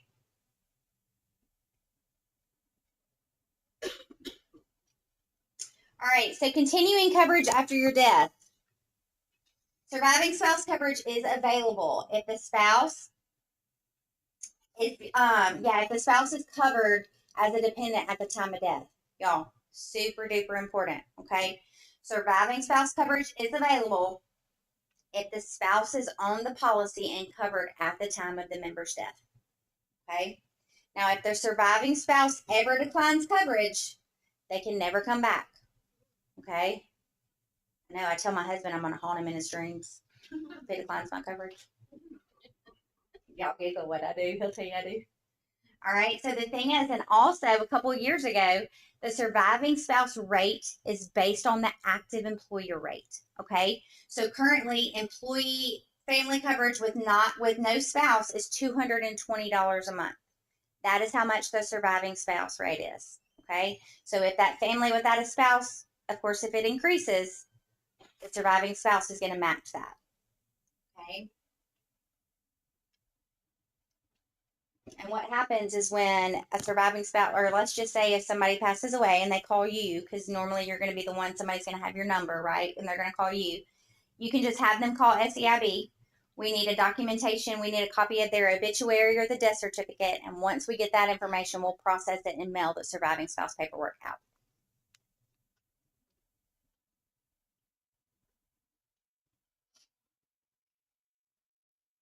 All right. When is open enrollment? 1st through the 30th.